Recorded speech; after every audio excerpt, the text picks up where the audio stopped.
Oh,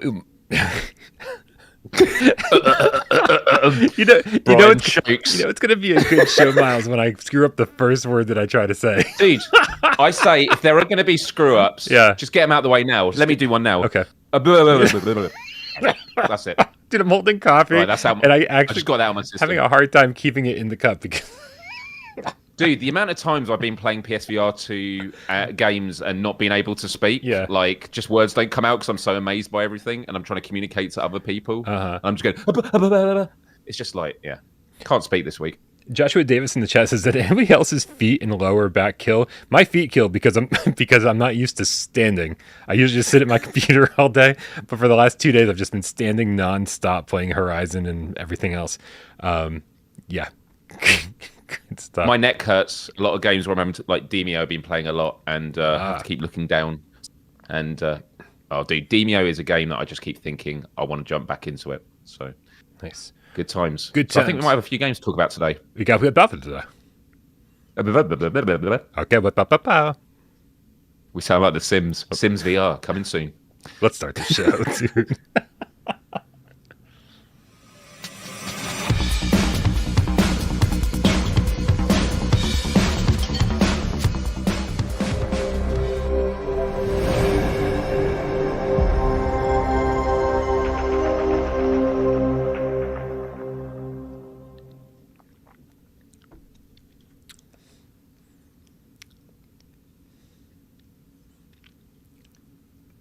People ask for a tornado cam. I'm giving them what they want, man. She's asleep over there in the racing rig.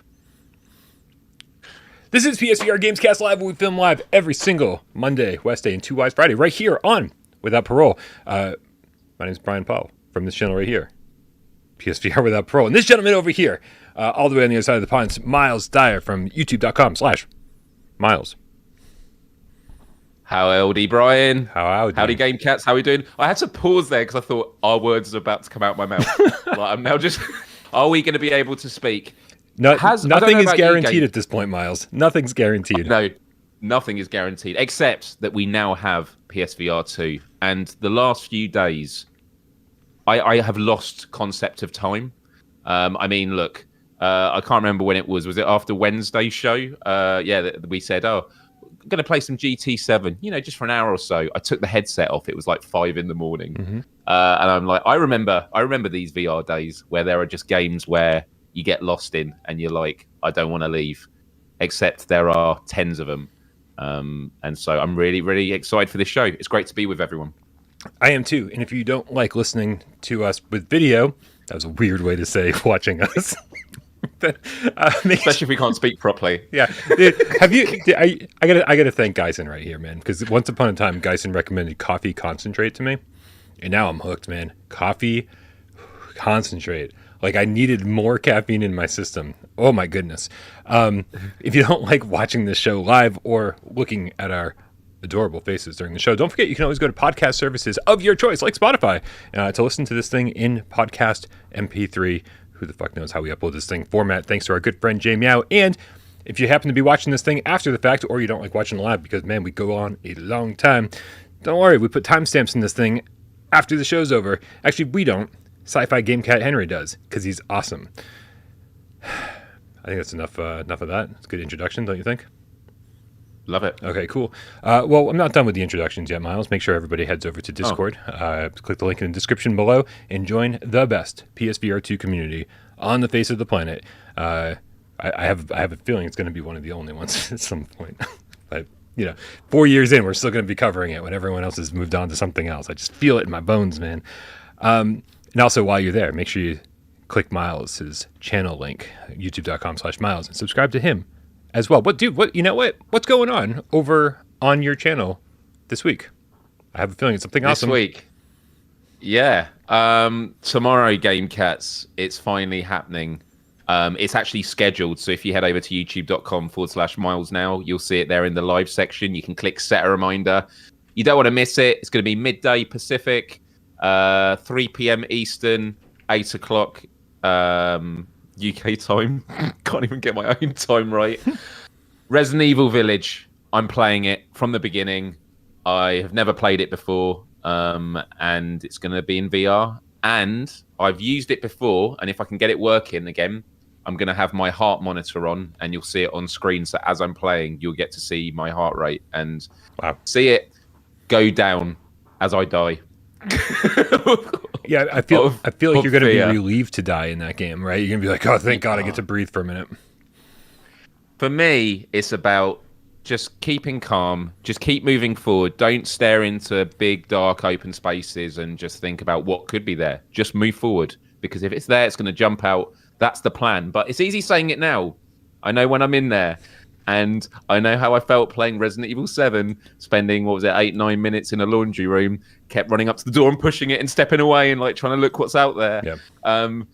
My goodness, with the fidelity. I mean, I haven't experienced RE8 now, and in VR. So tune in for that. But also this week on Wednesday's show, it was obviously the launch of PSVR. So it was just a great celebration also to a lot of my non-gaming friends. And I had Leon from Better Than Life Studios, who worked on Kayak VR Mirage. Had about a 30-40 minute chat. There were a lot of game cats asking questions. I'm actually going to trim it, cut it out, and then do it as a separate video, because it was a really cool conversation. Asked a lot about their future plans around multiplayer, and why make a game that was about kayaks? What's that thought process? And just really humble guy. Just they're so incredibly grateful for the support. And when it comes to games, especially during the launch window, it really means a lot to just support people, not only by buying their games, but drop them a line on Twitter, let them know what you think. The good and the bad, because if there are things that you've noticed that are perhaps wrong, I've spoken with Synthriders devs and Demio devs because of some issues there have been. They've been like really grateful for it. So just engage with them, because for a lot of them, it's been quite a scary time, because the launch window is very competitive. There's a lot of noise, and I'm sure there's been a long build up to these releases. So it's been good. Excellent. Can't wait to watch you shit your pants. Yeah. Dude, I'm also going to be doing something similar. So I decided, we were talking in Discord about how I'm going to handle Resident Evil Village, because it's difficult, man. It's like, because one of the things that I've always regretted was not streaming Resident Evil 7 on the channel my first time through, because there's so many moments where like my heart was racing. It's like, I can't go through this door. I don't think I can go through this door. I don't think I can do this. I'm not brave enough. And people seem to love making fun of me for my cowardness. And so I was always like kind of sad that we didn't have that footage of my first time through. So but at the same time, if you play a game and you're interacting with the chat the whole time, not as scary. Right, you lose something. You're not. Your whole mind, your whole heart isn't in the game while you're doing it. And so, what I think I'm going to do is I'm going to stream the game, maybe from start to finish, or at least the first few hours. Chat off. You guys can chat amongst yourselves and watch me freak the fuck out. But I'm not going to be able to hear you, because I think that's the only fair way for me to get the full experience that I've been waiting for years. That's a really good point. Actually, I'm thinking about that, because having done some streams this week with the earpiece, it's just a wall of, chat. And I know when I tuned into you were playing Resident Evil 8, so I didn't stay for long. I didn't want to spoil it. Yeah. But people were still talking about Gran Turismo 7 to you. And I think you were quite far into RE8, because there was just so much to get through. I just don't think I'm going to be able to do it without some voices in my head. But then maybe I need to do that. Oh, man. I don't know. Yeah, you'll figure it out, man. Either way, it'll be fun. That's the important part. As long as it's fun. To be honest, if I do it, even with the chat, I'll be proud of myself if I manage to do a good solid hour or two in it. Yeah. I am genuinely really up for it, and I know I'm going to enjoy it, but I am genuinely super anxious just thinking about it. But yeah, cool. All right, man, we got a lot of tips and a lot of cool comments from the chat, so I'm going to tackle those in a minute, but I do want to point out that we had a giveaway going on, thanks to our good friend Joshcat, who's a amazing physical PSVR collector dude, and throughout his collecting, he came up with a bunch of games, duplicates, games that he didn't need in his collection anymore, and so he did a massive giveaway, and so we have the winners. Now, here's the thing. Excuse me. If you're a winner and you are here in the chat right now. Make sure you at Joshcat, right? So that he can get in touch with you. If you're watching this later, just I'm going to pin a comment and respond to it. Make it easy for Josh to find you, okay? And we're gonna know if it's not you, right? If you're trying to steal something from a winner, we're gonna know it's not you, and then you'll never be seen again because we don't tolerate that kind of shit around here. Okay, with that out of the way, I'm so caffeinated. Here are the winners of Josh's giveaway. He said, I picked the winners. Over 200 people entered. He picked the winners using a randomizer app, and the following people won. Accounting Plus, Chris, Chris. Congratulations, Chris. Tetris Connected, Old Darth. Congratulations, Old Darth. Polybius, Metal GameCat Solid Fritos. I like that you're I'm not doing proper claps, or it would just get annoying otherwise. Yeah. Also, Tornado's like right here off camera. I'm like, she's just trying to keep her off. Here. Do you want that? You want that? Go get it. Go get it. Swordsman, which I still don't have my copy of. Josh Marrow. Congratulations, Josh Marrow. No Man's Sky. Mr. Crovenland. No Man's Sky. Mr. Crovenland. Craziness. Congratulations. Get some clap emojis in the chat. All right. That's good. I like that. Yeah. Moss. Abdullah K. Iron Man. Flame Hat the Game Cat. Prison Boss. Wild Hour the Game Cat. All right. And that's all of them. So please respond to the live chat with a way for him to contact you. And then, of course, and if you're on Discord, please share your Discord name, because that is the easiest way to get in touch with any of us, really. So congratulations to all the winners. He plans on shipping out tomorrow if possible, so make sure you get in touch with him ASAP. All right, man. Well, this is crazy. Let's do our best to tackle these tips, and then we're gonna get on with our show. It's gonna be awesome. I'm just copying and pasting the last few in here so I don't lose them. Nice. All right, first tip comes to us from Professor Lilith with the $5 tip. Says this week's Sunday multiplayer at 2 p.m. Eastern is Zenith. Zenith. It's a PSVR2 game. Cross-gen and cross-platform. Requires the Move or Sense controllers. Fly, fight, craft, and cook. Thank you so much, Professor Lilith, for organizing these Sunday multiplayer meetups. It's awesome that we've got a PSVR2 game on the very first PSVR2 week of launch for the Sunday meetup that people can enjoy even if they don't have a PSVR2. Have you jumped into Zenith yet, Myles? Yeah, I did for about 10-15 minutes, and I hate to say this, like, I love Zenith. I put in like 60 hours into it, platinumed it. I'm waiting for that feeling of wanting to like spend a lot of time in it. Like, I don't know. I feel like I've just completed the game, and I'll definitely turn up for the meetup, because the social aspects of it I really like. I want to get my cooking back on, just try the cooking with all the haptics and see what that feels like. But yeah, whether it's going to be a game that I end up doing a lot of the long-term quests and stuff, I'm not sure. How about you? I jumped in just to check out the update to see like what it looked like, and I played for 15 minutes, literally. I haven't spent as much time in Zenith. Like, I played enough to review it, and but I still have a ways to go before I max out my level, and so I'm interested in getting back in. Sadly, it's not optimized for PSVR 2 yet. Like, this trailer looks amazing, and when you jump in, you're like, oh wow, look at all the extra blades of grass, and look at the shadows, and like the game looks a lot better. But then you move and it stutters quite a bit, and I'm like, I was just really surprised that wasn't fully optimized. So hopefully, I mean, these guys are always putting work into their games, and updating them constantly. So hopefully we'll see a nice proper patch for the PSVR 2 version so that it runs super silky smooth. That's the hope.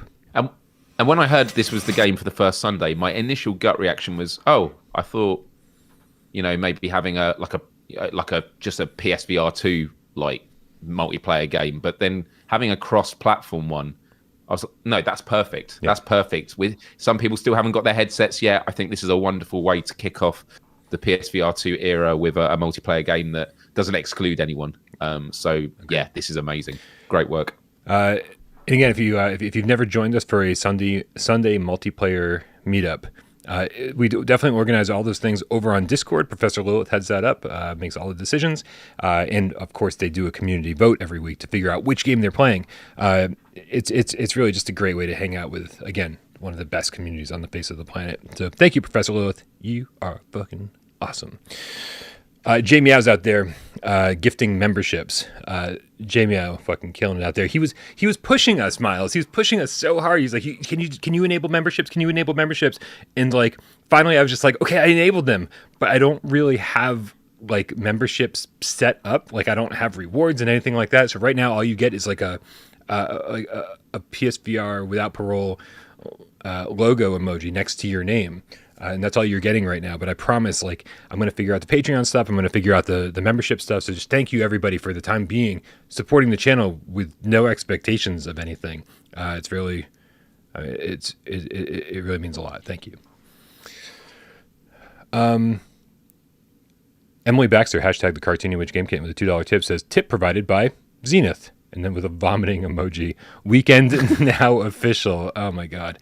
Absolutely ridiculous, Emily. Skoy Malloy with a $3 Australian tip says, my surprise favorite so far, Synthriders. So groovy. Yeah. Yeah. I mean, I know we're going to talk about it a bit later, but Synthriders I was blown away by. Synthriders is one of those games that I feel with Kayak VR, when there's multiplayer, that's a game that I know I'll keep coming back to for the long term. Like Synthriders, I played it a lot when it first came out, but I was like, I need there to be a multiplayer, I need there to be a social aspect. Multiplayer, there are 19 spaces to stand on. So I was like, is it 19-player multiplayer? I got confirmation it's 10-player, but the other 9 pieces are just so that you can move between each other. There's a few issues with Synthriders multiplayer. I've spoken with the devs and it is going to get patched. One of them is that one of the, because there are attacks and boosters in the multiplayer, like the Mario Kart thing we keep talking about, that if you collect them, you can send them at the people that are beating you. Well, there's one that's called Warp, and it basically makes you go really fast. And if you don't have no fail on the multiplier, you will instantly fail. And they've just said that it's not meant to be in there because you can't even turn it off, which is really, really annoying. So yeah, if you're going to play multiplayer for the moment, just make sure you have the no fail modifier on. To be honest, you should be doing it anyway, because there's nothing worse than if someone makes a mistake that then they've got to wait for it to finish. Like, just play and then see who gets the best score. And that's problem number 2. When you get to the end of the multiplayer level, I love that you were like, I know we're going to talk about this soon, so I'm just going to say this real quick. Well, and then like 5 minutes later, I'm like, I don't think we're going to talk about this later. This is all we're going to talk about this now. Yeah, all right. Okay, well, I'll tell the magic bit in a minute then. When you get to the end of your level, it gives you like all the names of the players and where their scores are. The scores don't even appear, so you have no idea who's won unless they tell you. But are you really going to trust someone if they've beaten you or not? They said that's also going to get fixed. So yeah, it's a shame that. But I know this weekend they're doing some multiplayer meetups as well. But yeah, the magic for Synthriders is the tracking, and it's why I'm excited also for Beat Saber. When you were using the move controllers with light tracking and you're not getting those perfect hits, you're always asking yourself, is it because I didn't get the perfect hit, or is it because the tracking just went a bit off to the side and things like that? In Synthriders, it's so buttery smooth. The feeling of the rails with the haptics, oh my God, like had the biggest smile on my face. I'm loving it. I'm loving it. I don't know how we're going to get through this next tip without another 5-minute rant from Myles, but we're going to try anyway. Man, Bear, Pig, Game, Cat, with a $2 tip says, I love my PSVR2. Zombieland is so addicting. I love it. I've heard things. Excellent. Stike Gamer, the VRAF Game Cat with a €10 says, after sitting at the window waiting for the delivery and binging Fringe for 3 days, I got it delivered today.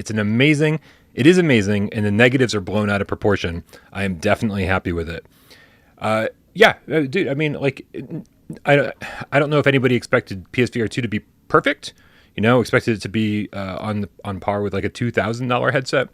There are certainly negatives, But man, what a fucking upgrade, and certainly the best headset I've ever used. So congratulations, and also you fucking binged Fringe, man. That's the way to fucking pass the time. Wow. Fringe is one of my favorite shows of all time. You ever watched Fringe, Myles? I think I watched like the opening of it, which is like, doesn't it start off with the aircraft? There's a scene on an aircraft. Yep. I think that's all I watched. I never actually watched the full episode, and I was always told about it because it was J.J. Abrams, wasn't it? Yeah. After Lost, it's like kind of like an X-Files style show. Yeah, like when J.J. Abrams was still good. Yeah. Bless. Yeah, no, I it was one I always wanted to go to. Where do you watch it at the moment? Is it on Netflix or is it Amazon or? That's a great question. I think that. Tell me in the chat. Yeah, I can tell you.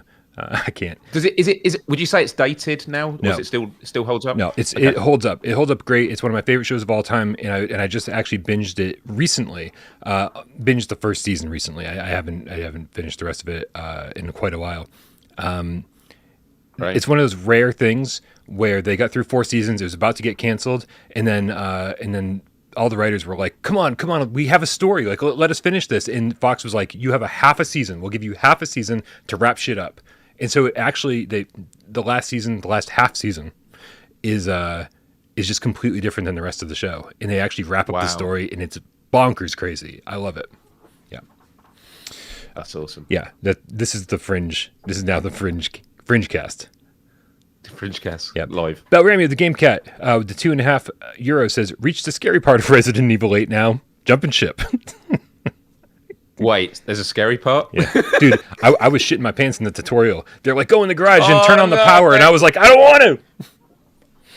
To be honest, I didn't want any spoilers, but I did speak to Wes and I said, dude, if I'm doing a live stream, like in the first 2 hours, is it quite a slow build or is there going to be scary stuff? He went, because he played 6 hours on the mod, and he went, yeah, I'd say in the opening 2 hours, there's a really scary parts. And I was like, great. Cheers. Yep. Dude, I had forgotten what it was like to be scared in VR until I played literally the tutorial. What's up? I'm really hoping Persistence, the enhanced edition, comes back, because I would love to see how good the dark rooms feel with the new headset, because like darkness is just so much better on this headset. I mean, it was good on PSVR, but this is even greater. Yeah. Daniel Burnett with the Australian $2 tip says, "Guys, I'm just so happy. What a time to be alive." Really, man. Like, I feel like we're living in the future. It's very seldom that you get what you want out of life, and here we are. I mean, at least for myself, I got what I wanted out of life, and I'm assuming that everyone else who's still here in this community hanging out with us also got what they wanted out of life and are enjoying the fuck out of PSVR2. Kill Artist 1, the Dreamweaver GameCat with the $5 tip says, "Does anyone know if No Man's Sky is working on a fix for the PSVR2 update? AJ said visually it was like PSVR1 and glitchy. I want to play it." Of course they're working on it. Right? I have not talked to Sean Murray or Hello Games or anybody over there. We know that they're working on it, right? Those guys are constantly improving their game. So I would have no fear that within a month or two it'll be exactly what you want it to be. And this seems to be quite widely known, because when I was playing Demio with just some random players, one of them was talking, I've just got PSVR2. And I was like, what games have you been playing? One of them was No Man's Sky. He goes, yeah, it doesn't feel like an upgrade. And it was, you know what I mean? Just hearing someone that's just a solo gamer out there, I hear this again and again. So it's a shame, but I have all the belief that Hello Games will be working on it. I mean, look, they've got a good track record of constantly innovating. So, I have no qualms with them about it. Yeah, agreed. Jim Perona with the that when I did that, the screen went away. With the $5 tip says PSVR2'd. Oh, he used that as a verb. He PSVR2'd. For the first time an hour ago, he says Kayak VR in Gran Turismo 7. Dude, first of all, I mean, like, what two of the most realistic looking games to choose for your first foray? He says absolutely fucking splendid, and to think this is just the beginning. Myles, I've talked to so many developers and developers that know far more about this stuff than we do, and they're saying that we won't see the true potential of PSVR 2 until 2025-ish, maybe 2026. So Yeah. if you think that this is the best it's going to get, it's not. That was a big part of my conversation with Better Than Life Studios about Kayak. I was like, if 3 of you have managed to make it look this good, just the 3 of you, it makes me think, what it means for AAA developers when they really put all their resources behind going for realism. This is the opening. And so when it's conversations around people that saying, oh, it hasn't got the games I want and stuff like that, that's fine. This is literally the starting pistol of a new generation of VR. This is, and oftentimes, the launch lineups are usually seen as quite underwhelming. Of like, it's all right, it's down the middle. The excellent games are yet to come. I've had a really good time with this launch lineup, and there's talks about, is a showcase going to be coming from Sony, and I think there is, and I think there's going to be some big VR surprises in there. Agreed. AAA. Yeah, agreed. Yeah. Dead Ringer, the Game Cat with the $2 tip says, long time listener, first time caller. Hi, LOL. Yeah, Dead Ringer's got some kick-ass kids who are amazing at Fortnite. Fabio with the €20. Oh, hey, listen, this is a call-in show, Myles. We're gonna try to help somebody with their problem. Sirens on my end. Fabio ×2 says, need help, please. I'm having pressure points on my nose and neck. Also, tracking seems pretty bad at times, holding guns in Pavlov, and also somehow Resident Evil 8 graphics aren't as good as expected. Thank you very much. Okay, so what you got? Tracking I can deal with. Okay. I was going to say, if you want to start with the pressure points first on that, I don't know, but I've got a tracking fix. I'm confused about the pressure points because at first when he said nose, I was like, oh, some people wear the headset incorrectly. Like it's if the lenses are touching your nose, if it's pinching your nose or touching your nose or resting on your nose, you're not doing it right. Like that's what I did when I pulled it out of the box and I just did the PSVR1 thing. That immediately I was like, oh, why does this feel awful? Right? It looks exactly the same as the PSVR1, but when you put it on, it's slightly different. It's just slightly different enough where you're like, okay, I'm gonna have to get used to this. And it took me a little while to position it to a point where I was like, oh, okay, this is where it's comfortable. The lenses are hovering above my nose.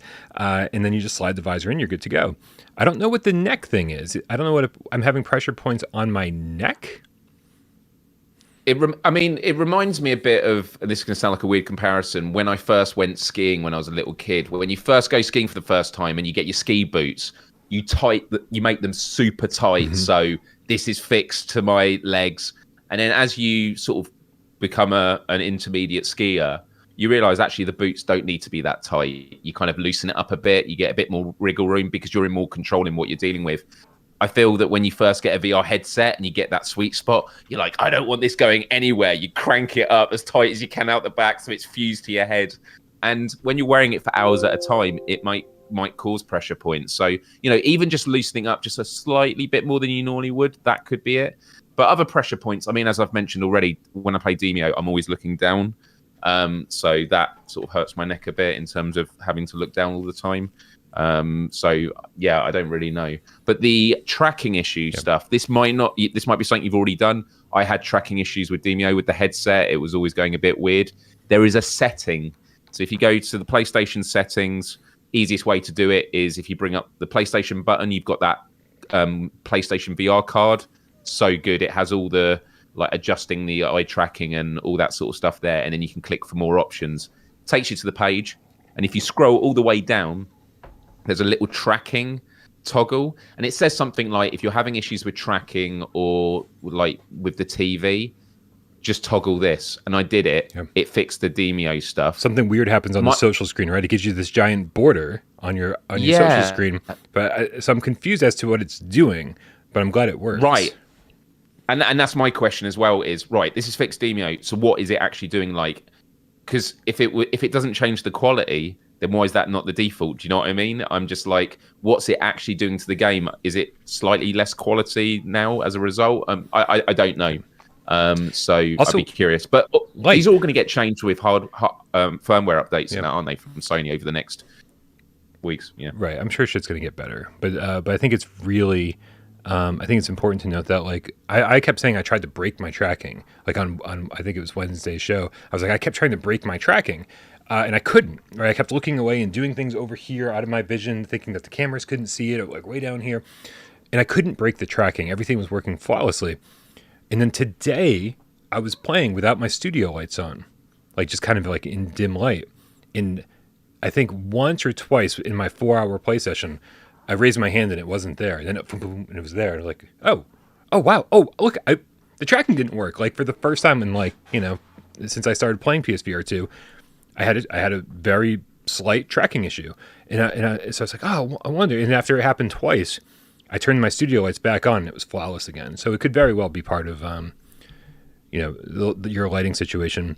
Also, like tracking thrives on a messy room, junk, stuff around the exterior. Where the more stuff there is in your room, if you have a plain fucking room with nothing in it or high vaulted ceilings, it's harder for things to track. So just keep that in mind. There's a lot of reasons why this could be happening.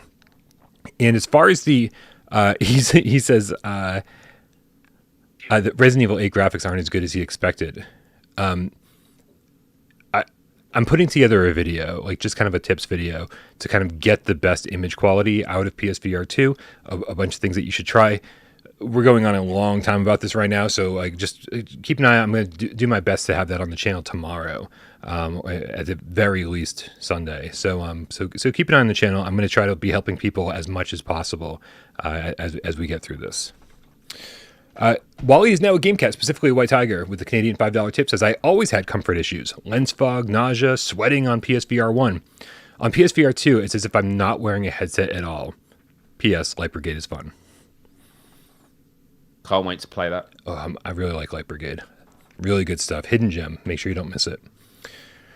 Man, I was missing some tips here as we were talking. So I just want to make sure that we get caught up here real quick and not miss anybody. I think in just a second we'll be good. You got cold yogurt with the $10 tip, says, I bought 10 PSVR2 games like I bought this $10 super chat. Thank you, You Got Cold Yogurt. I appreciate the help. You guys are paying for pizza tonight. We also got Matster Game Catster with the $10 tip, says, hello cats. Anyone else's R2 button not working? Cannot play most games without it. Huh. This has been quite a big problem, supposedly. There's there was questions around one of the DualSense joysticks getting drift, and it was a story that went away very quickly because, on Twitter and social media, one person can mention an issue and it becomes a news story, but actually how reflective is it of the overall population, millions of units sold. This is something that seems to be quite, when I say quite common, it's good. It's not like a one-off. Like there are a few people that seem to be dealing with this. My suggestion would be to try and do a reset.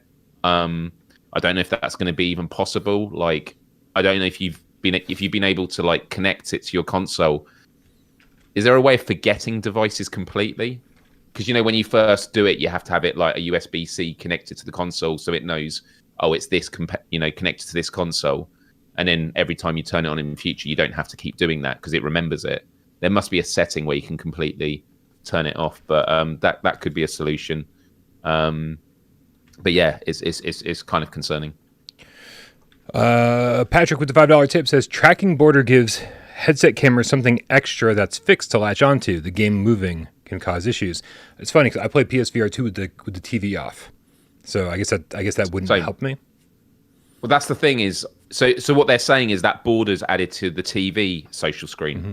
Is that what they're saying? I thought they meant like when you're in cinema mode in VR. So I don't know why it's improving Demio because I've got my TV off the whole time. So yeah, it's magic. Red Rover, the effing game cat with the $5 tip, says Zombieland or Saints and Sinners. Must kill zombies. What's your choice if forced to choose? I think I know the answer, but I'm curious for your input. Well, I mean, if you need one right away, you're kind of SOL on Saints and Sinners. It's next month, I believe. Chapter 1 and Chapter 2 will be coming to PSVR2. So too many games. Zombieland or Pavlov is kind of like your only answer right now, I think, because Pavlov's got a zombie mode, doesn't it, Myles? Yeah, and it's really good because you just keep shooting, and you're like, why won't they die? It's really good fun, and we'll get to Pavlov. It's great. Okay, we'll get to Pavlov. Hold on.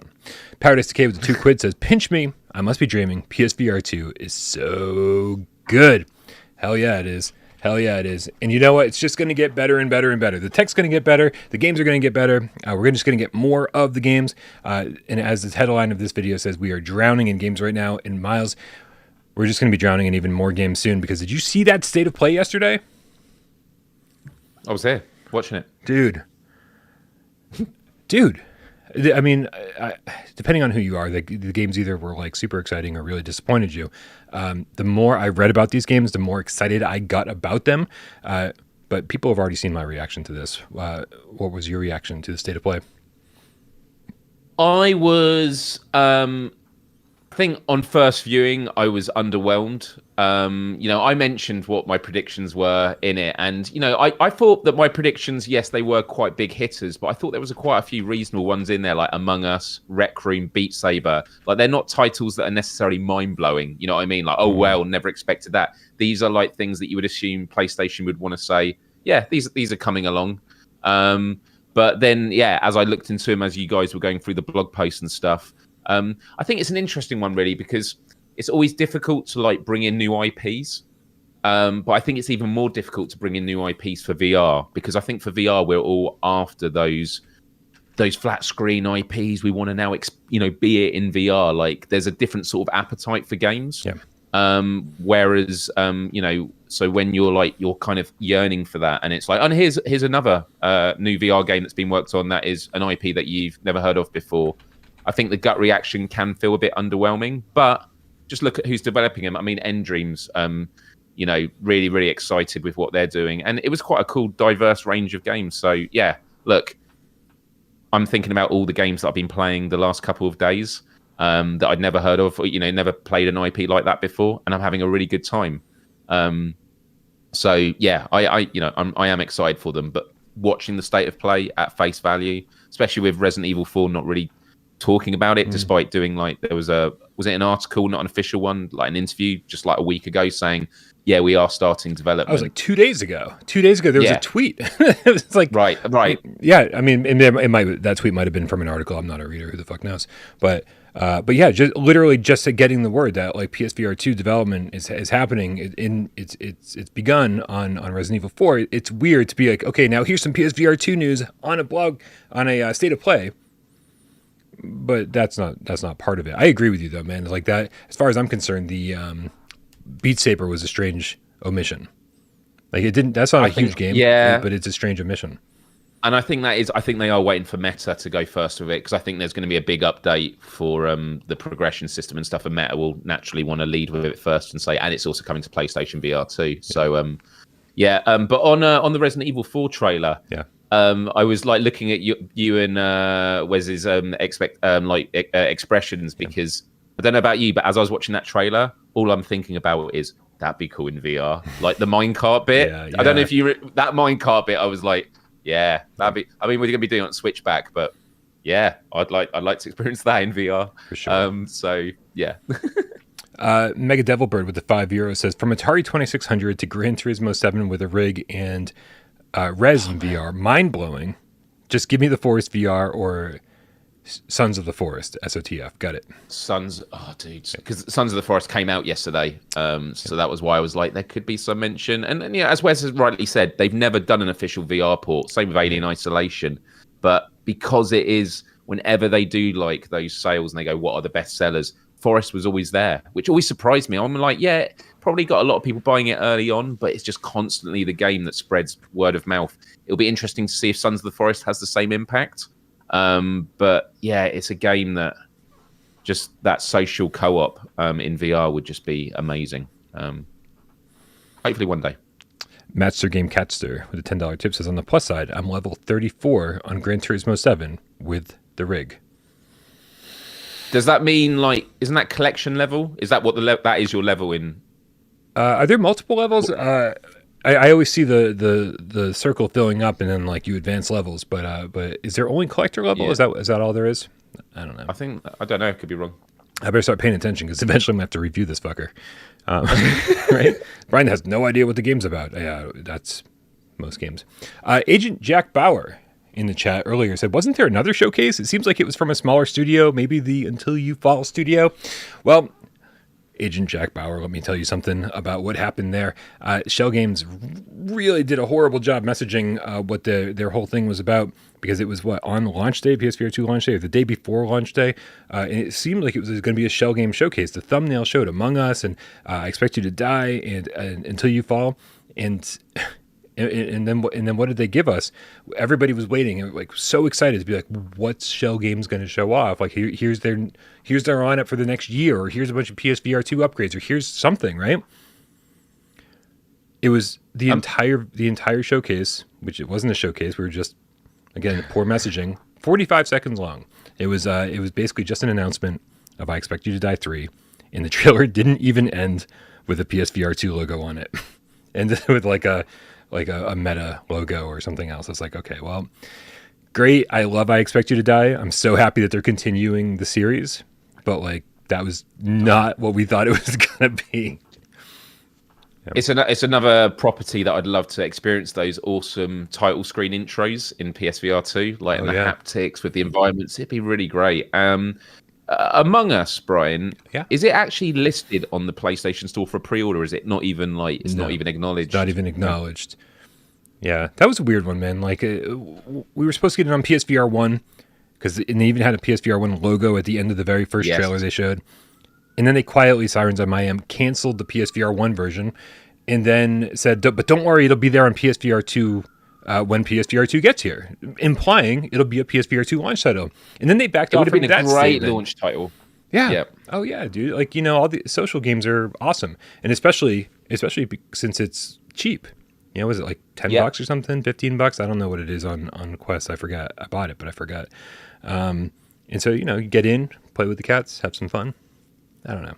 It would have been great. But anyway. Yeah, Braxbro in the chat says, Schell Games screws us again. Well, it does kind of feel like that. It's kind of feel like PlayStation's getting the shaft from Schell Games, but I think eventually, I think PSVR2 is going to get to the point, and probably not very far from where we are now, where it's just going to be too big of a headset to ignore, right? Anybody who's developing a game for VR at all, whether it be PC VR or Quest, is going to be looking at PSVR2 and going, Jesus, we better get our game over there. This is the hot platform at the moment. So, can't wait for the first sales figures to come out, Myles. Yeah. All right. I think we're all caught up with tips. How talking of sales figures, what do we reckon? If we're saying like 2 million is the top line, what's the launch figure going to be? Is it around the million? Is it around 1.5 million? I mean, it's a hard one to gauge. All I will say is I have been so surprised by how many, and we've spoken about this before on Wednesday, how many friends of mine who, are PlayStation, video content creators, maybe around Fortnite and other flat screen games, they're all on board with this.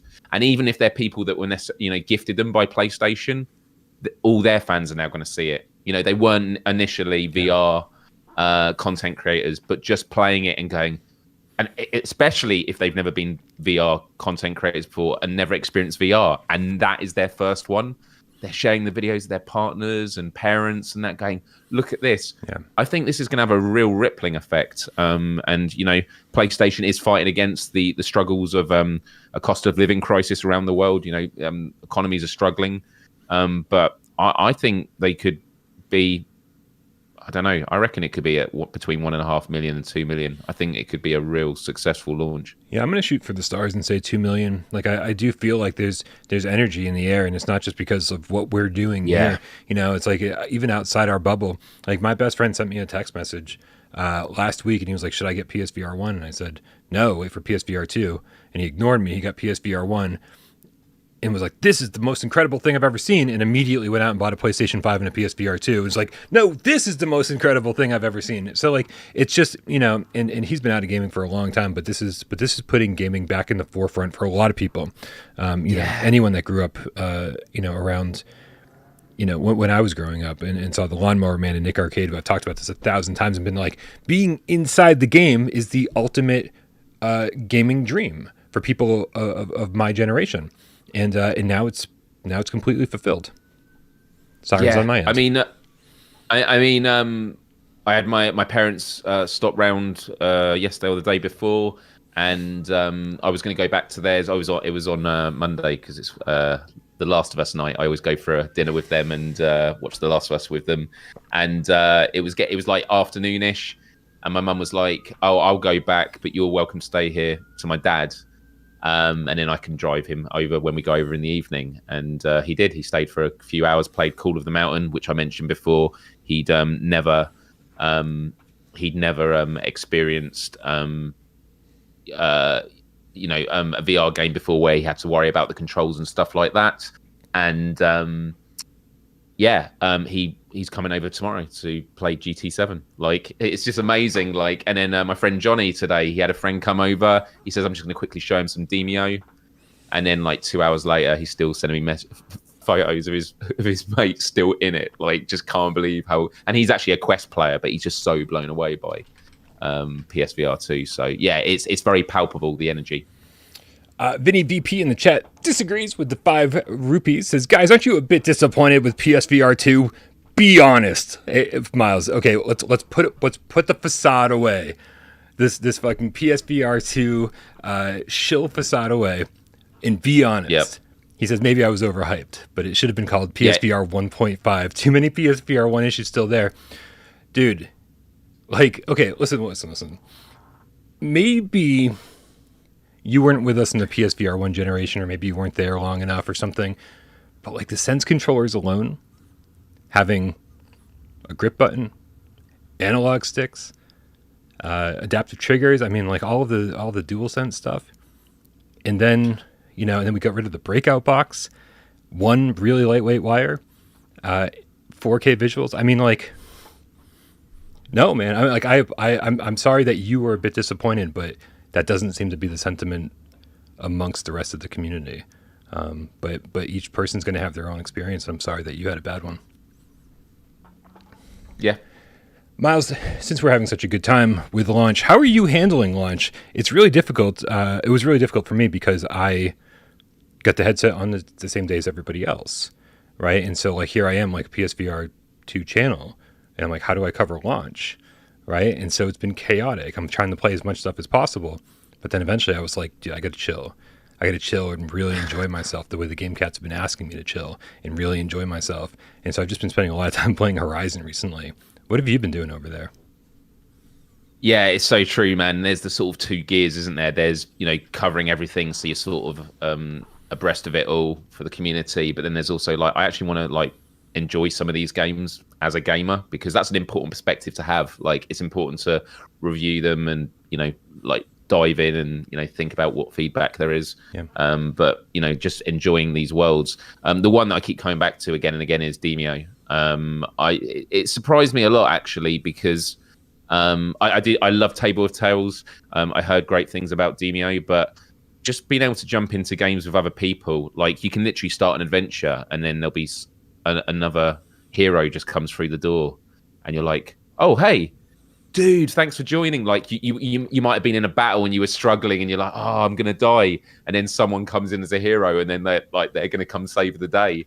And there's a lot of like sharing tips and experiences, and yeah, it's a game I just want to keep going back to. I on the main page there's like 6 stories that you can play. There's like skirmish modes which I've not touched, but that's a game I definitely want us to play together soon. And I don't know about you, Game Cats, but Bryan, AJ, Wes, and I have all been saying that maybe we should do some without parole live streams where the 4 of us live stream together Demio and just the 4 of us doing it and stuff like that. I think it could be some good fun, and try not to fall out. But the amount of characters you can choose is really great. So yeah, that's been the main one really. I've played quite a lot of Townsman. I've had a good time with that. Really? Just because again, that's a game that you got to spend a lot of time with. Because I like Settlers growing up and things like that. Zombieland, I didn't talk about it earlier just because I've spoken a lot about it in the week. It's just been a great one to keep jumping in and out of. It's just quick action, gets your fix of that. After the Fall, I've enjoyed that a lot more than I was expecting, just because it feels great now. And then the final one I mentioned is like Pavlov. I just bought it last night. Oh, and GT7, but GT7 goes without saying. GT7 What about you? definitely goes without saying. Yeah.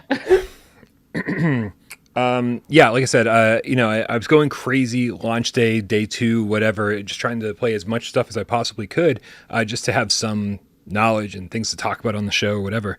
And and I love it, man. I've been having such a good time, and I'm actually blown away by how much some of these PSVR1 remasters, how much they're actually improved.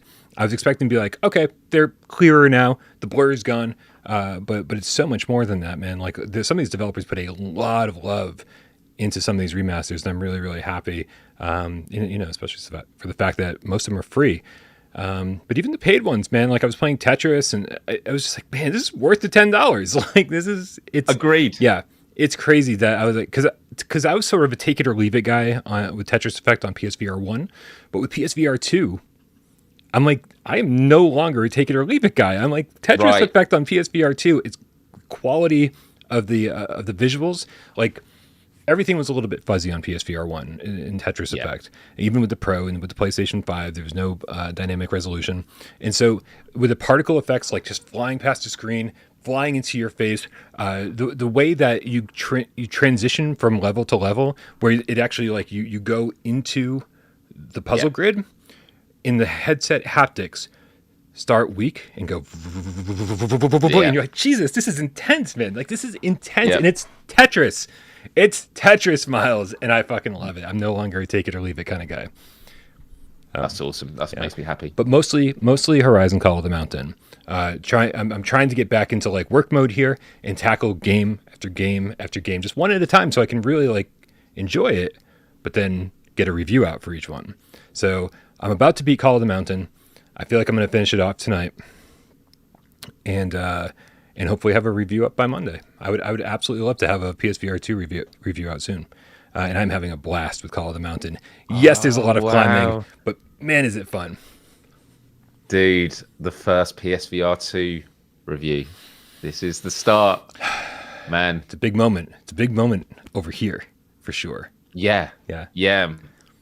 And it's going to be really interesting, like, how you rate them, because it's just like, where's the benchmark? Because it's everything's like, a 10 out of 10. These are a 10. Yeah. Exactly. Yeah. But it is interesting you mentioned Tetris and games like that with the upgrades, because especially with After the Fall, it's like, yeah, these games are finally getting the hardware that they deserve to like show what they really were intending to be. It shows you like how held back they were by the hardware towards the end of the cycle. And it's actually impressive how much they made work for PSVR. The one game that I've not tried yet, and I'm curious to know if you have, but a lot of people have said, I mean, I'll just read this tweet I saw earlier from Hype Domi. He says, as a matter of fact, I think Pistol Whip VR may be the best overall showcase for the PSVR2 hardware right now. Ultra precise tracking, use of adaptive triggers, great haptic feedback in controllers, and great haptic feedback in the headset. Supposedly, the adaptive triggers in that are phenomenal in it, and I've just heard from a lot of people that Pistol Whip is phenomenal in PSVR2. I've not even dived into it yet. Have you? I have. Now, Myles, this is actually a great transition into our into the main topic of the show, which is some of the kind of special moments that we've been having in VR. I've been playing VR for so long that like I feel like the magic is kind of gone, right? Even when I put on PSVR2, I was like, this is fucking crazy, but it was still VR, right? It was just like the best VR I've ever fucking played. But Pistol Whip was interesting because this is certainly one of those. It had a magic moment. The very first time I dodged a bullet and it came close to my head, I felt it. It was like, whoa! And is it just that half of the headset, or is it? I don't know if they can do that. It seemed like it. Like, I mean, like again, I was sweating because it's Pistol Whip, right? I'm like dodging bullets and like shooting like in rhythm, and I'm having a great time. And then I was like, what, did I just feel that fucking bullet whiz by my head?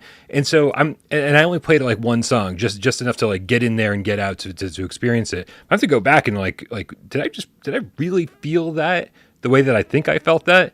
And I think I did, man. Like, yeah. And the adaptive triggers are really good. They say that the trigger sensitivity changes as you fire out all of the bullets in your clip, so that you can feel when your chamber is almost empty, right? And then and so you don't even have to like keep track of how many shots you fired. You can just feel it in the controller. that's not something I can say that I honestly felt, but I also wasn't paying attention. I was just trying to survive the level. But I'm interested to go back because Pistol Whip is always a lot of fun, and I want to kind of like go back in, being cognizant of these upgrades and like just being able to go in a little bit more analytically rather than just like experiencing how fucking crazy the upgrade was. Yeah, that's awesome. That's really good. Well, I'm looking forward to it. There's a lot of games I've still not touched yet, and the reason I've done that is I made a conscious effort that I kind of want to do it in phases. Like I want to play this batch of games, and it's a big batch of games. Like I've played about 15, but there's still quite a few, like Resident Evil Village, Cities VR, Pistol Whip would be another one on there. Synthriders I only played yesterday. I mean, I say that like it's day 2. Obviously, I've had it for a bit longer than everyone else, but like you just got it's just going to take a while to work through, and I don't want to just dive in something for 5 minutes. Go okay, now I've tried them all out, for the sake of it. It's like no, when I get to it, I want to take my time with it and things like that. So no, that's amazing to hear. But yeah, magic moments. Like put a pin in that real quick because Darth Vader had mentioned in a tip that I missed his tip, and when I went back, I noticed 2 tips that I missed, not just Vader's. So real quick, Darth Vader's the GameCast original tip said, "We finally made it, friends. We're here. After 2 rough years on PSVR2, we finally made it. It has blown me out of the water more than I thought it could. Happy launch week, Bryan and Cats." Agreed, Vader. This has been an amazing week. Then the Markio, the Game Cat Dojo Cat, that's not his name, but it won't show me the whole thing on the screen that I'm on, with the $5 Canadian, says Resident Evil Village is amazing. 5 hours in and it's my favorite game so far. Wow. Love it. Absolutely love it. And since we're doing tips, let's tackle the rest of them. Salvador with the $5 tip says, had to send my headset back for replacement because one of the lenses was scheduled up. I don't think he means scheduled, but screwed up apparently. I did try Gran Turismo 7. There's no going back. Man, Salvador, yes. Sorry to hear that you had a problem, but hopefully Sony will take care of it, and it won't be an issue. League Mud, the Sabertooth Tiger with the $5 tip says, I finally beat Aloy's score in the archery challenge with 1,542 points. I was huffing and puffing. Great workout. That's awesome. I need to get into the challenges. There's so much stuff I got to do still in Horizon Call of the Mountain. Poppin' Fresh with the $20 tip says, guys, I played kayak and Call of the Damn Mountain for about 4 hours and was physically drained. Did this happen to you guys? Love the show. Has PSVR2 worn you out, Myles? Game Cats were laughing hysterically at me playing kayak VR with me on camera. Just, I'm in the zone feeling like, yeah, I'm looking like a pro kayaker. Yeah. And then all they see is me doing this. And yeah. And also then like heavy breathing on PSVR picked up loads. You can still obviously hear it on PSVR2, but I think it is slightly better with my setup. So yeah, I've not had a proper like full out sweat workout, although kayak was getting pretty close. When Beat Saber and stuff like that comes, that's when we start using it. And when the Creed game comes out, oh my goodness, that's going to kill me. Also, when multiplayer comes out for kayak, when you're actually in real time trying to beat each other, that's going to be a proper workout. Yeah. Darth Vader, the Game Cat with the $10 tip. This is the tip this is the tip where he said, you missed my tip. He said, it's all right, though. Just really happy to see your enthusiasm for VR is back. Can't wait for the future of this headset because it had such a strong launch. Yeah, I think we're going to see a much different lifespan for this thing than we did for the PSVR 1. A lot more Sony support, especially with hybrid games, and I think a lot more third-party support, considering how easy it's going to be to get those games over here. Leo AI with the 20 Sekiros. Maybe it's Leo Al. I don't know if that's a capital I or a lowercase L. Fuck me, man. I love you, Leo. I don't know if your last name's AI or Al. Let's go with Al. Safari mode in Call of the Mountain is great for non-gamers. Have you played the Safari mode, Myles? Safari mode on Call of the Mountain. It's just a riverboat raft ride, like from the beginning of the game, except it's like 10 minutes of just, it kind of feels like a zoo. You're going through and you're just kind of like, you unlock it after you play the game for a little bit.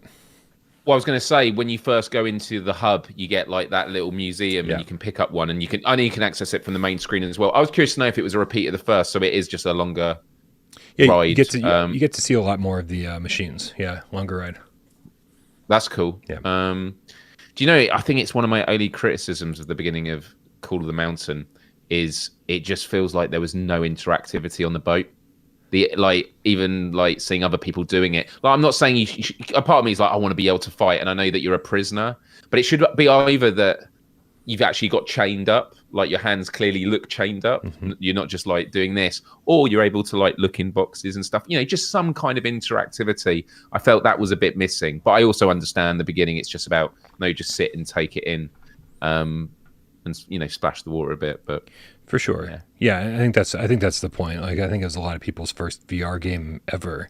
And that's sort of, I think, what it was designed for, just to kind of ease you in and be like, ooh, look around, look how beautiful this thing is. Like, oh yeah, I can splash things, I can pick things up. But yeah, it certainly wasn't like the London Heist or something like that, where it's just like there's all this shit on the table and you're like trying to light money on fire and like play with cell phones. And like, I think we need more of that in games. And I think Call of the Mountain gives you plenty of that throughout the course of the game. You know, Albert was saying at one point, because it was just so funny, because I saw it and I thought the exact same thing he said. At one point, you walk up to a table, and there's just like pottery and dishes and everything all over the table. But then right next to it, there's like a fucking sledgehammer. Yes. And so you know what the developers were thinking. They're like, fuck it up, man. Have at it. Like, I love it, man. I love it. Like, they know what people want to do in VR. It's great. It was... And I was just watching my dad playing it. I mentioned before on the previous show that when he was playing it, I couldn't get the social screen working for some reason. I had to reset the console, but so I couldn't see what he was seeing. But there's a bit where he's like standing there, and he's like, and I was like, I know exactly what he's doing. Right. Like, it's like we're playing charades or something. It was so good, and just you know what the story is. You know what's going on. It was incredible. But I mean, what could he possibly be doing right now? Yeah. 4 hours later, what could he possibly be doing right now? Yeah. While we're talking about Horizon, I will mention mine, because I've got a list of like magic moments, and one of them was for Horizon, and I'm sure you'll relate to this as well. I think what Horizon does really well is it's the sense of scale. And I have to say, the tool neck was actually not the most impressive when it came to scale, because you expect it to be big. I thought it should be bigger. But the very beginning, when you've got like the deer style machines, like, Jesus Christ, like, they are high. Like, that was at the beginning when they're on your right. And I know a lot of people thought this. I thought this. I guess it depends how tall you are. I was surprised how short Aloy was. When Aloy was shorter than me, I was like, okay, I did not expect that. I didn't expect Aloy to be shorter than me.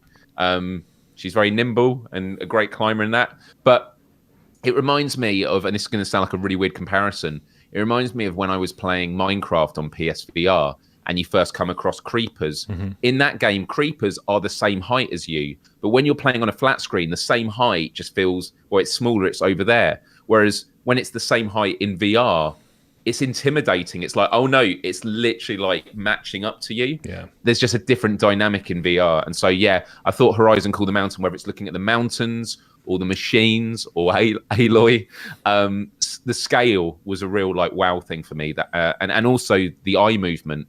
If you move your hand to them like this, mm-hmm. their eyes actually track. You're like a doctor. Their eyes will track where your hand is. So I thought that was really cool as well. Yeah, it always felt weird when somebody over here would be talking to me, but I'd be looking at like another character over here, and then that character over here would make eye contact with me, and I was like, "Do you know that I'm looking at you right now? Like, would you have done that if I wasn't looking at you?" Like, sirens on my end. So that was definitely the eye tracking, like them knowing exactly where your eyes are in the game is pretty impressive. Yeah. I've also got a GIF on Twitter where I said my favorite thing to do in it is show the characters my stinky finger, because I was doing this and they go like that. And I just kept going around the circle and they kept doing that. And then they started walking away, which was scripted, but it looks like they were like, F this guy. Just like the animations and the interactions of those small moments is really funny. And I know this was on your list too of like, magical VR moments, but I'm going to steal it for kind of a completely different reason.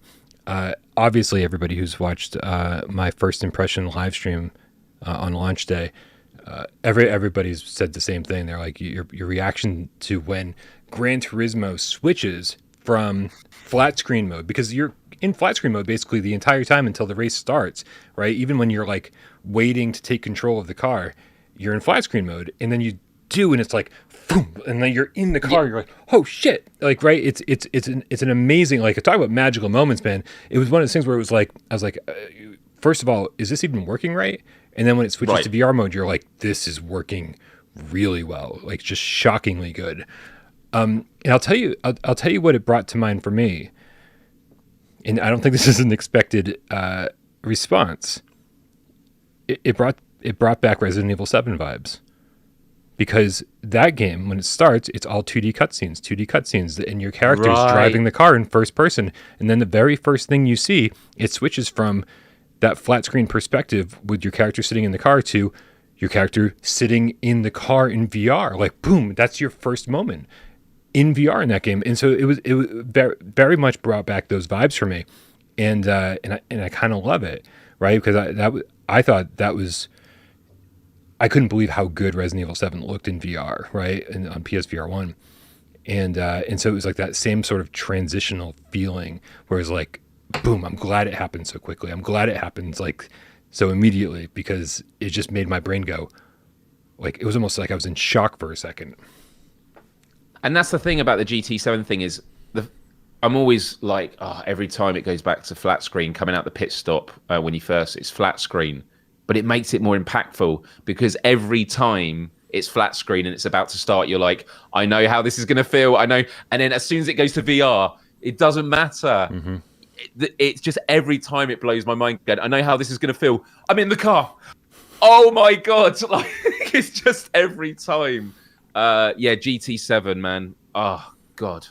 It is one of the top tier magical moments with PSVR2. And by the way, GameCats, if any of you have magical moments you want to share, do let us know. We'd love to hear yours as well, because we have our own list of stuff. But yeah, GT7. And I know that you had this experience as well with me, and I'm sure a lot of GameCats will relate to this as well, which was when you go around that first corner in VR mode, I was getting pushed to the side of my seat. I genuinely felt myself like, because your body's expecting that G-force around the corner. And I remember you were doing it as well, going, dude, I feel myself getting pressed to the side. Then you get used to it, but like, the immersion is so there that you're feeling it. You're feeling yourself getting pushed as you're going around the corner. It's just amazing what it does to you, because it just feels so real. Yeah, it works really, really well. The only thing that throws me out isn't even going around corners. It's when I slam on the brakes, because I'm looking at something that's beautiful in the game rather than paying attention to the race, and I slam on the brakes, excuse me, Tornado, I can't see the screen. You're kind of like really fucking in the way right now.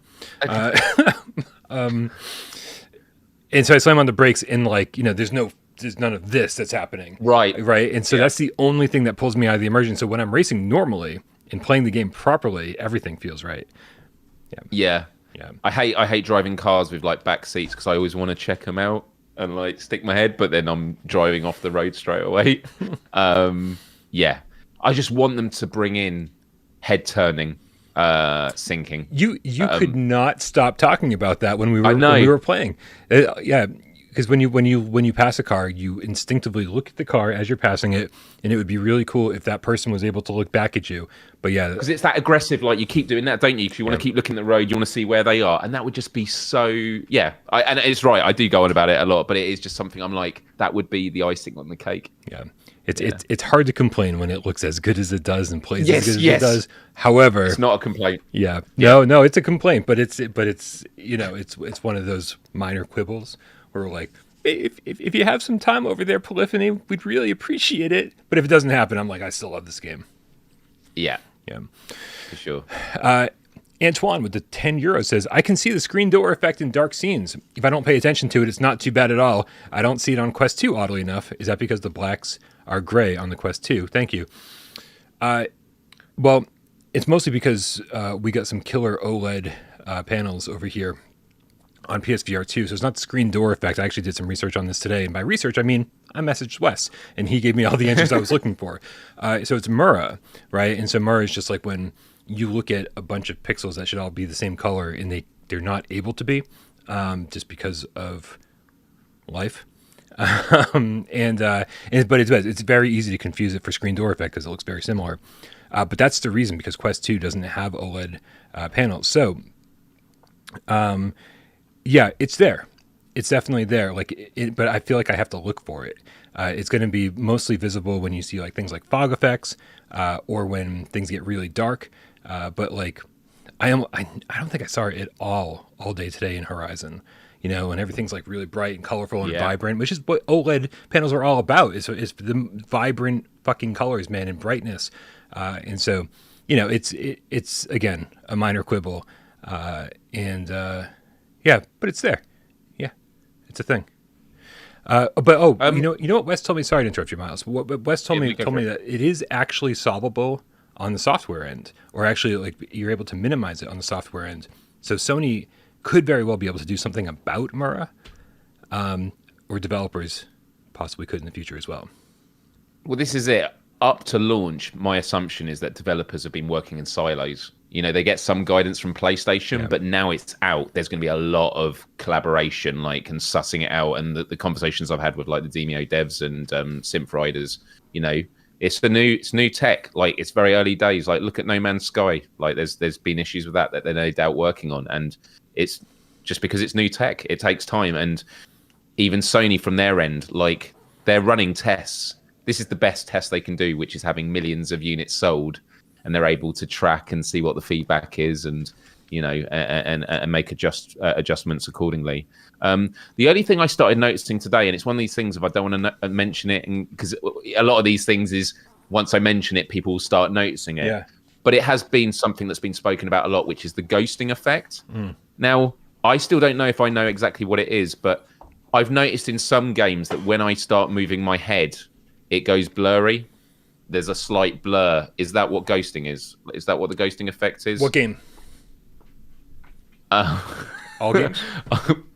The last 3 games that I've done it in since I noticed it once. Yeah. So Pavlov, I noticed it in Cactus Cowboy. Whatever that game was called, I can't remember. Cactus Cowboy, yeah. Yeah, Cactus Cowboy, which, yeah, so I don't know. I'll keep looking at other games as well, but it's one of those things if I don't know if I'm going to start noticing it a lot more, but we'll see. Yeah. So, yeah, it could be a couple things, right? So that the thing is yes, it seems like some games are being reprojected, and so there's a ghosting effect. If you're sensitive to those things, I very seldom notice anything like that. However, there's something I was talking to Dan over at Electric Cat, because I was like, what the hell's happening in Horizon? Horizon, like, I thought I was seeing a ghosting effect in Horizon. Like, if you walk up to a ledge and there's a railing over the ledge, right? Then as you walk up and that railing gets closer, it almost like seems like the railing is flickering, like as you can see more of the environment behind the railing as that gets revealed.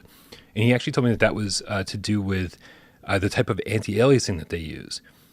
Right? So it looks great in screenshots, and it actually looks pretty good in motion, but when you start paying attention to little details, some things don't work that great. And so it'd be really fucking cool if Sony gave us the option to just turn off that type of anti-aliasing, or if they, if they also notice this effect, and they could give us something different. But, you know, it's such a beautiful game that it's hard to quibble, but again, those things are there, and we're definitely not denying that. Let's see. Imaginator with the $5 tips has called the mountain is so amazing. Climbing so much / the intense fights actually got my arms tired. Talk about immersion when I get exhausted in real life. I've enjoyed the combat. I know that the thing about VR is you look at trailers and you think, oh, that mechanic looks like it's a bit. It would have been nice to be sort of moving around how you want. I think the combat works great. Yeah. What do you feel? Yeah. Dude, I actually love the combat in Horizon. Yeah. And I love the arrow crafting. Like, oh, dude, like the way the health is on your hand, and the crafting, you just turn the bow, and those little things in combat, it just makes it all so easy, right? Yeah, agreed. Yeah, slow down the time when you select a different type of arrow, trying to find the using the hunter's mode, or whatever the hell it's called, to find the enemy's weak spots, and then kind of like trying to focus on those, and using whatever's around the environment. Like, I like it. I don't think it's super necessary to like go into the combat arena ring. You know, it. I feel like the dash mechanic could work great all on its own. Like if that was just its own thing while you were playing, it could have been implemented. I don't think it needs to be in a ring. Is all I'm saying. I think that but since it is, it's a lot of fun the way it is. I'm having a lot of fun with it, man. The only thing, it seems like every fight you get into is like a big moment, right? And I sort of wish there was just like as you were walking along, it's like, oh, go kill that thing in one shot over there, and like walking along, go kill that thing in one shot over there, right? But it's like then it's like the music swells when you enter a new area, and then the control scheme changes, and then it's like, okay, here we go, we're fighting more shit. It's interesting you mentioned that because I think it was on Wednesday's show you were talking about how in Horizon Call the Mountain, there's a bit early on where you take two paths and we think, oh, we'll go there and come back on ourselves. And it turns out you can't. Yeah. Well, about a few hours into the game, I got about a third to a halfway into the game. And then for some reason, my save just disappeared. So I'm starting again, which is fine. I did it for my live show and I'll go through it. So I then took the second path. And the second path, I was surprised how different it was. It was like a completely different route, different environments. And in it, without going into spoilers, because you're not going to know which path I'm talking about, but there was a lot of enemies that you had to do stealth around. Two things. One, I know you're meant to do it as a stealth thing. I ended up just shooting them all dead because it was kind of like, I'm just here. And it was fun doing that. Yeah. The second bit was there is this, there are environmental puzzles where like, okay, going a bit specific, but it's like you might have like a pulley system to bring like something to one end, and when you let go, it starts going down. And as it does it, I sort of climb the ropes and get to the other side and go, what was the point in that? And I realized that as it's moving along, you're meant to use it to block the incoming enemy fire, so you're hiding behind it as it's moving down. So it was like all these things I wasn't taking advantage of because I wasn't treating it as the stealth puzzle it was meant to be. I was there just going, let's just kill these things.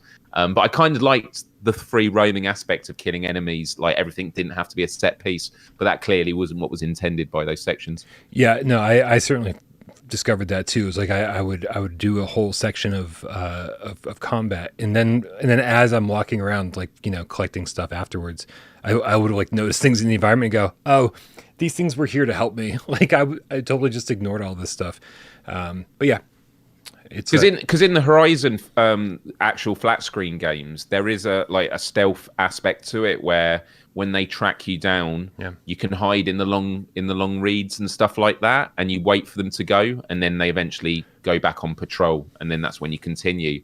And so I just feel like it would be great for them to do a full open world game with this when the technology foresees it. And like, if you know, years ago, the idea of Grand Theft Auto being playable on a mobile phone, on a cell phone, seemed absolutely ridiculous. Like, how are they going to get GTA Vice City or San Andreas onto an iPhone? Well, they've done it now. Right. And so the idea of like, how would they get Forbidden West, which for those that haven't played it, it has like 3 of those. I don't know what the term is, but it's moments where when the open world opens up and you're like blown away by the size of it. A lot of games have it, whether it's like Fallout 4 or I'm sure Breath of the Wild has it, where you first get into the open map. Final Fantasy 13, 60 hours in. Right. Okay.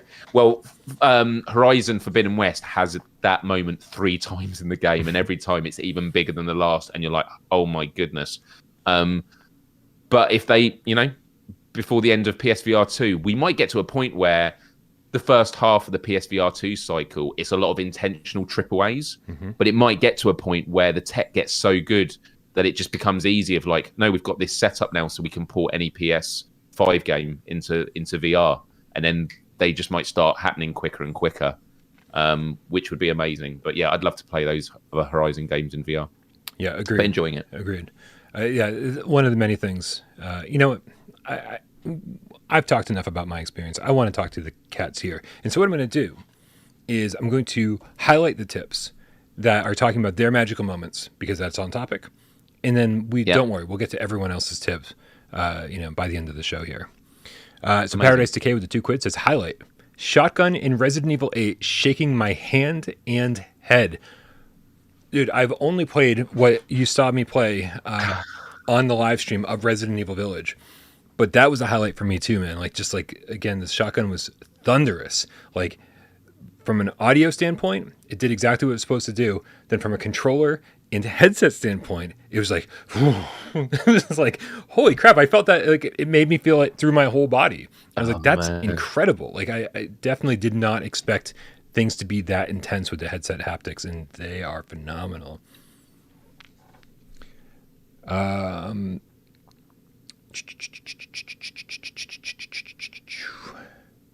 Darth Vader, the Game Cat, with a $10 tip, says, my magical moment was in Pavlov, where I ran up to an enemy, they kneeled down, drilled their weapon, and put their hands up. Oh, it must be dropped their weapon.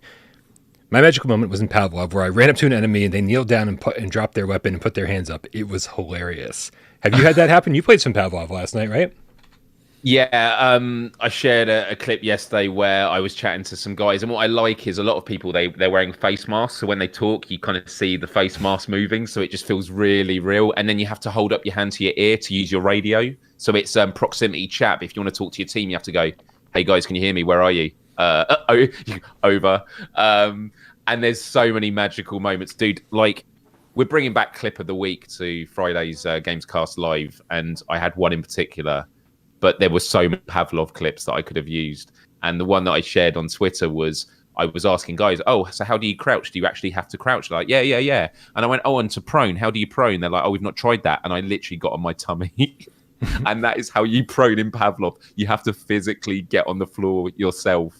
And, it's really good. It throws them off. But then when you want to get up again, God, I feel old. My back. I was just like, and I'm also on like the hard cold floor. But Pavlov has so many great moments, and because it aims to be a simulator, the guns, the way you have to reload them, every gun reloads differently, and like once you've reloaded it and when you've got to cock it, you have to learn it. So sometimes I'm having to go up to my team in zombie mode and say, dude, this gun, how do I actually cock it? And they're like, oh, dude, here, you just do it here, and they're pointing at the part of the gun. You're like, cheers, thanks for helping me out with it.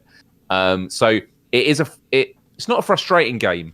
It takes a lot of getting used to, but because everyone's doing that, it has a completely different feel to like Alvo or Firewall, which are games that I love, because it's a simulator. So yeah, and like they had a World War II map, and you can get in tanks, and you get in the tank, you're like, oh, I can shoot this, dude. To shoot it, you have like to wheel it round to like move it that way and then up and down, and then you have to get the shell and load it in and then trigger it. So like everything has to be done properly. So there's no like quick wins on Pavlov with shooting guns. Like you have to, in zombie mode, be reloading super quick and stuff like that. So yeah, dude, Pavlov, everyone get on it. Like if you're into shooting games, it's a good time.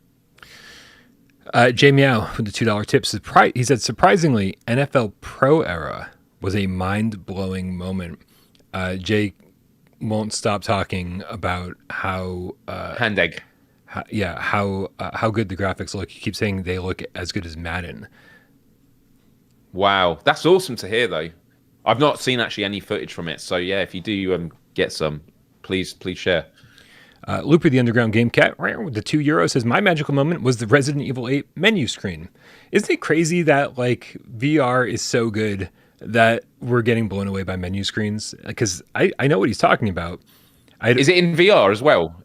Are you in a room, or is it? You're standing outside in a very, very open area, right?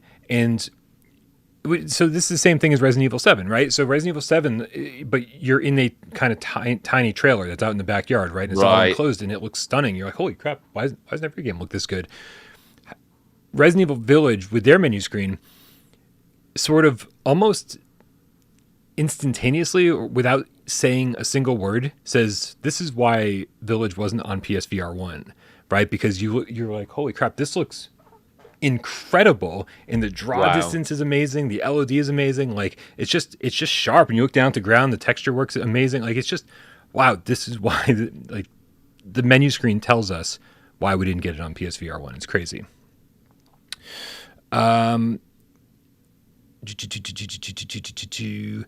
Eric Schroeder with a $2 tip says, magic moment, the Synthriders experience songs. Oh wow, really? I haven't tried them yet. I thought they were cool in PSVR, but like with PSVR2, I'd be willing to give them another go. Yeah, Yeah, I think notoriously at this point I'm like, whatever the experiences, I don't give a fuck about. Like, and no offense to Kluge for including them, like because everybody seems to love them except for me. I'm the same way with the Runner visualizer. If you buy Runner, it comes with a visualizer, and so you can kind of like experience songs with visuals. And I'm like, and I'm just like, I don't care, right? That seems like something like 15-year-old Bryan on his PlayStation 1 really enjoyed. But from 17 on, like I just didn't care. But that's just me, man. That's just me. Yeah, personal preference. Yeah. I'm going to include this one. Not sure Brando with the $5 tip says, I just unlocked multiplayer, got the go-kart. He's always talking about Gran Turismo 7, and I'm looking forward to races with a few game cats. Dude, the go-kart is such an amazing moment when you unlock that, when you buy it in Gran Turismo, because you're sitting so close to the ground. And if you've ever gone go-kart racing before, IRL, it feels fucking spot on. It does. And two little magical moments with the go-kart. One is, and it sounds such a weird thing to say, but VR makes you say weird stuff. If you look at the tarmac, like by the tire, you can see all the grooves, like just the detail on the road is phenomenal.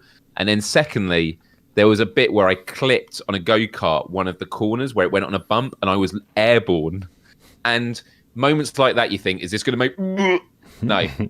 Even times when I've span out really quick, and obviously it's a personal preference. Some people will find it very motion sick inducing. When I've span out, I've not felt any motion sickness. Like they've optimized it so good. When you spin out, you're just screaming because you're frustrated. You span out and you're trying to get back on the road. But I've not felt any motion sickness with that. So again, incredible. Man, there's a lot of magic moments from you guys. Let me make sure I'm going in order. It's good. It's going to help us go through our list of games anyway. So if you mention a game that we've got a magic moment of, we'll echo it. Mikey Sensei, Game Cat Extraordinaire, with the $5 tip says, my magical moment in PSVR2 in RE8, opening closet doors and feeling the wood creaking. It's small details combined with amazing haptics for me. I saw, Mikey, I actually saw your tweet earlier. And all he's doing, he uploaded a video to his tweet where all he's doing is just walking around opening like cabinet doors and shit. And I'm just like, what is this all about? So I guess I'm going to know real soon because I'm going to be starting my Village playthrough very soon. That's really cool. VRAF, I guess, right? Can I just ask about Resident Evil Village? Yeah. I assume the answer is no, but in RE7, when you go down to the garage and the officer's talking to you and then the garage door starts shutting down, it goes to black and then it goes to the sort of cutscene. There's those bits that sort of take you out. Mm-hmm. Is Resident Evil Village completely seamless? No. Oh, it's not? No. Resident Evil Village is... So... I can't speak to the whole game because I've only played the introduction, but there was already a moment where I had to crouch under something, just like the beginning of Resident Evil 7 when you're walking up to the house and you have to crouch under something, right? Very similar situation. And the game took over for me and went under for me. And I was like, okay, and then there's 2D cutscenes and, here and there's little things. But I haven't gotten to the meat of the game yet, right? And so it does sound like most of it, it will be fine. People are raving about the VR mode in Resident Evil Village. So yeah, I'll be more well versed in that soon enough. Poppin' Fresh with the $10 tip. Poppin' Fresh. That's still ringing a bell, man. That's still ringing a bell, and I don't know what bell it's ringing. I don't know what Poppin' Fresh is. Why is that? There's some memory in my head. I'm going to be laying in bed. It's going to be at 4 o'clock in the morning. I'm going to be like, oh, I remember what that... Okay. $10 tip says, magic moment, eating an apple on Call of the Mountain for health. Also, is Call of the Mountain 60 FPS and upscaled to 120 FPS? Asking, some of the faraway trees and mountains are not as clear as up close. So, I couldn't tell you if there's if there's a reprojection, if it's being reprojected. But what I can tell you is that some of the faraway trees and mountains not looking as clear as up close is just like an LOD thing, like a level of detail. It started all the way back on PlayStation 2, right? It's just a way to they render all the stuff that's around you in higher definition, of the higher resolution, and then as you get closer to stuff, things have multiple levels of detail, right? And so they slowly become more and more clear as you get close to them, and sometimes the transition between the different levels of detail are not seamless, right? And so there's a lot of popping like that. But yeah, so hopefully somebody can let us know if it's reprojected to 120 FPS to answer your question, Poppin' Fresh. Squimoy has a highlight. Australian $8 tip says the headset rumble in Tetris level transition. He agrees with me because I thought that was fucking cool. Yeah, just because I think it relates to Tetris. Thumper was a magic moment for me, and it's very simple. It's the haptic. It's not. Is it haptic feedback in the headset, or is it like just a motor? It's like, is it still regarded as haptics? They keep saying haptics in the headset, like that's the phrase Okay. they use. But yeah, it is a motor, obviously. Yeah. So in Thumper, I'm going to get all the terminology wrong, but there are the sort of beats that you're hitting on the track coming towards you, and like on the boss fights, the very final one, it pulses back and sort of attacks the enemy, the boss that you're fighting. And when you do that one, the rumble in the headset, it's one of the best like headset rumble. I've not done Pistol Whip yet, so like, I'm not going to say it's the best, but it was one that was so amazing. And probably 10 or 20 into the game, it was still blowing my mind. Like I thought it was going to wear off. Like, oh, the first one, that was kind of cool. Okay, now I'm used to it. Every time it feels just so impactful. Like Thumper, I'm definitely going to be playing it a lot more than I did on PSVR. I enjoyed it then, but just the feeling is just phenomenal. And I know some people are a bit iffy about like the sort of film grainy effect of it, but I think it looks really cool. It looks gritty, and I love it. Everyone in the chat's telling me Poppin' Fresh is the Pillsbury Doughboy. It's not what I'm thinking. Not Puffin' Fresh. Yeah. I don't know. I'm gonna have to look through the chat and see if anybody's actually. Something's not. One of my synapses is misfiring. We'll get there though. We'll get there.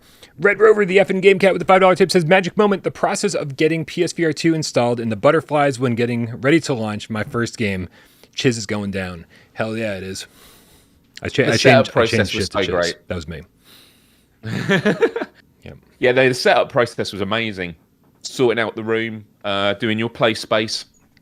The haptics, they didn't even have to do haptics with the play space, but when you're doing it, it feels amazing.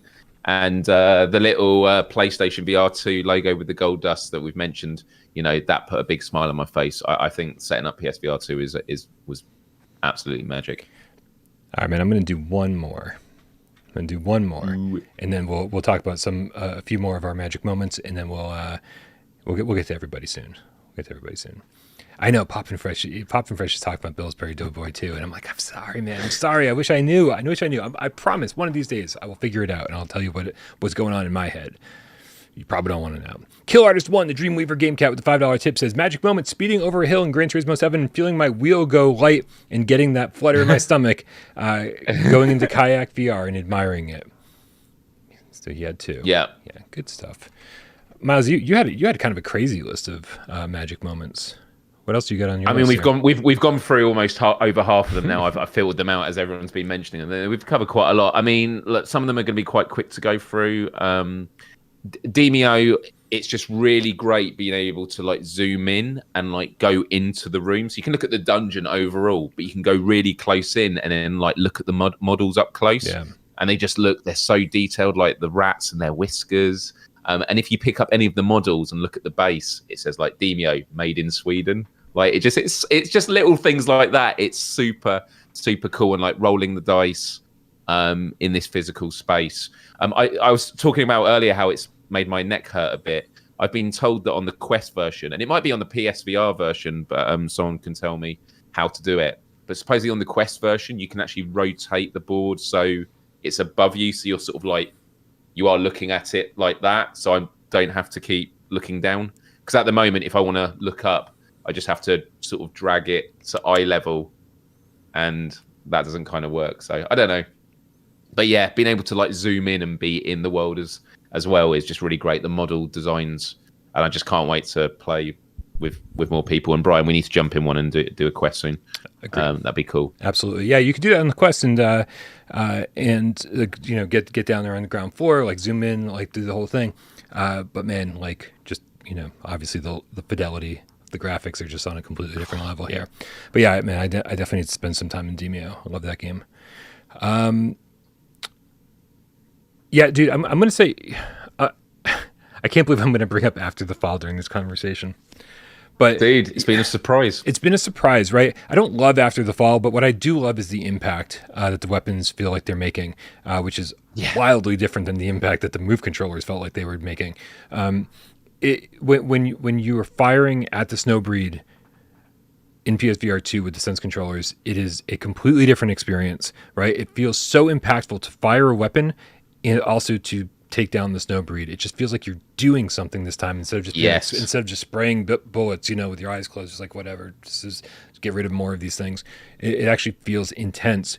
I still don't love After the Fall, but like the sensation of firing those weapons is so much better now. Like that was a major wake up call. To be like, wow, even games I don't love are way more fun to play because of these enhancements.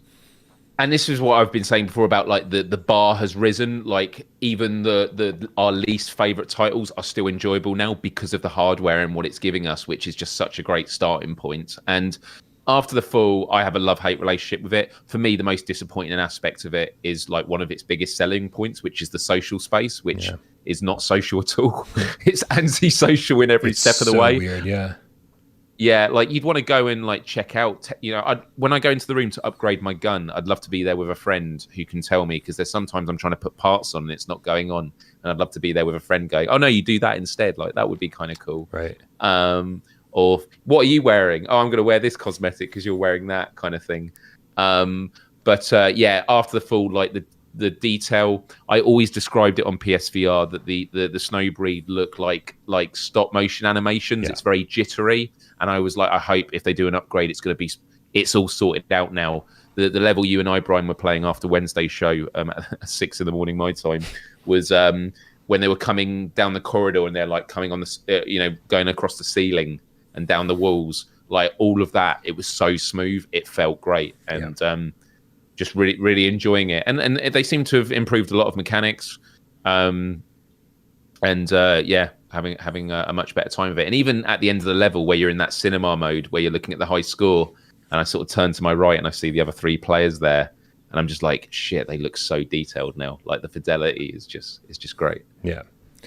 I will say one of my I think one of the most magical moments, as I know we've already talked about at length, so I won't talk about it much. Do it. But really, for a game that's all about climbing, Horizon Call of the Mountain, after hours of climbing, you'd think I'd start getting used to the height, right? Because every time you climb in that game, you're just getting higher and higher and higher and higher. Like that's what climbing is. Like you're just going, you're climbing, you're going vertical, and so frequently, like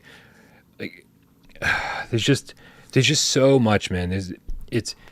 I feel, every time I think I can breathe in that game, it's like, oh no, you get to the top, but now you have to shimmy to the left, and you're just gonna cross a cable to the next ladder or the next. I mean, the things that you're climbing, like there's just like little holes in the wall and stuff that you're climbing up, and when you stop and really think about what you're doing, and look down, it's just so terrifying, man. Like I'm constantly on edge in that game, and it's because I'm terrified of heights. And you and I played Zenith, and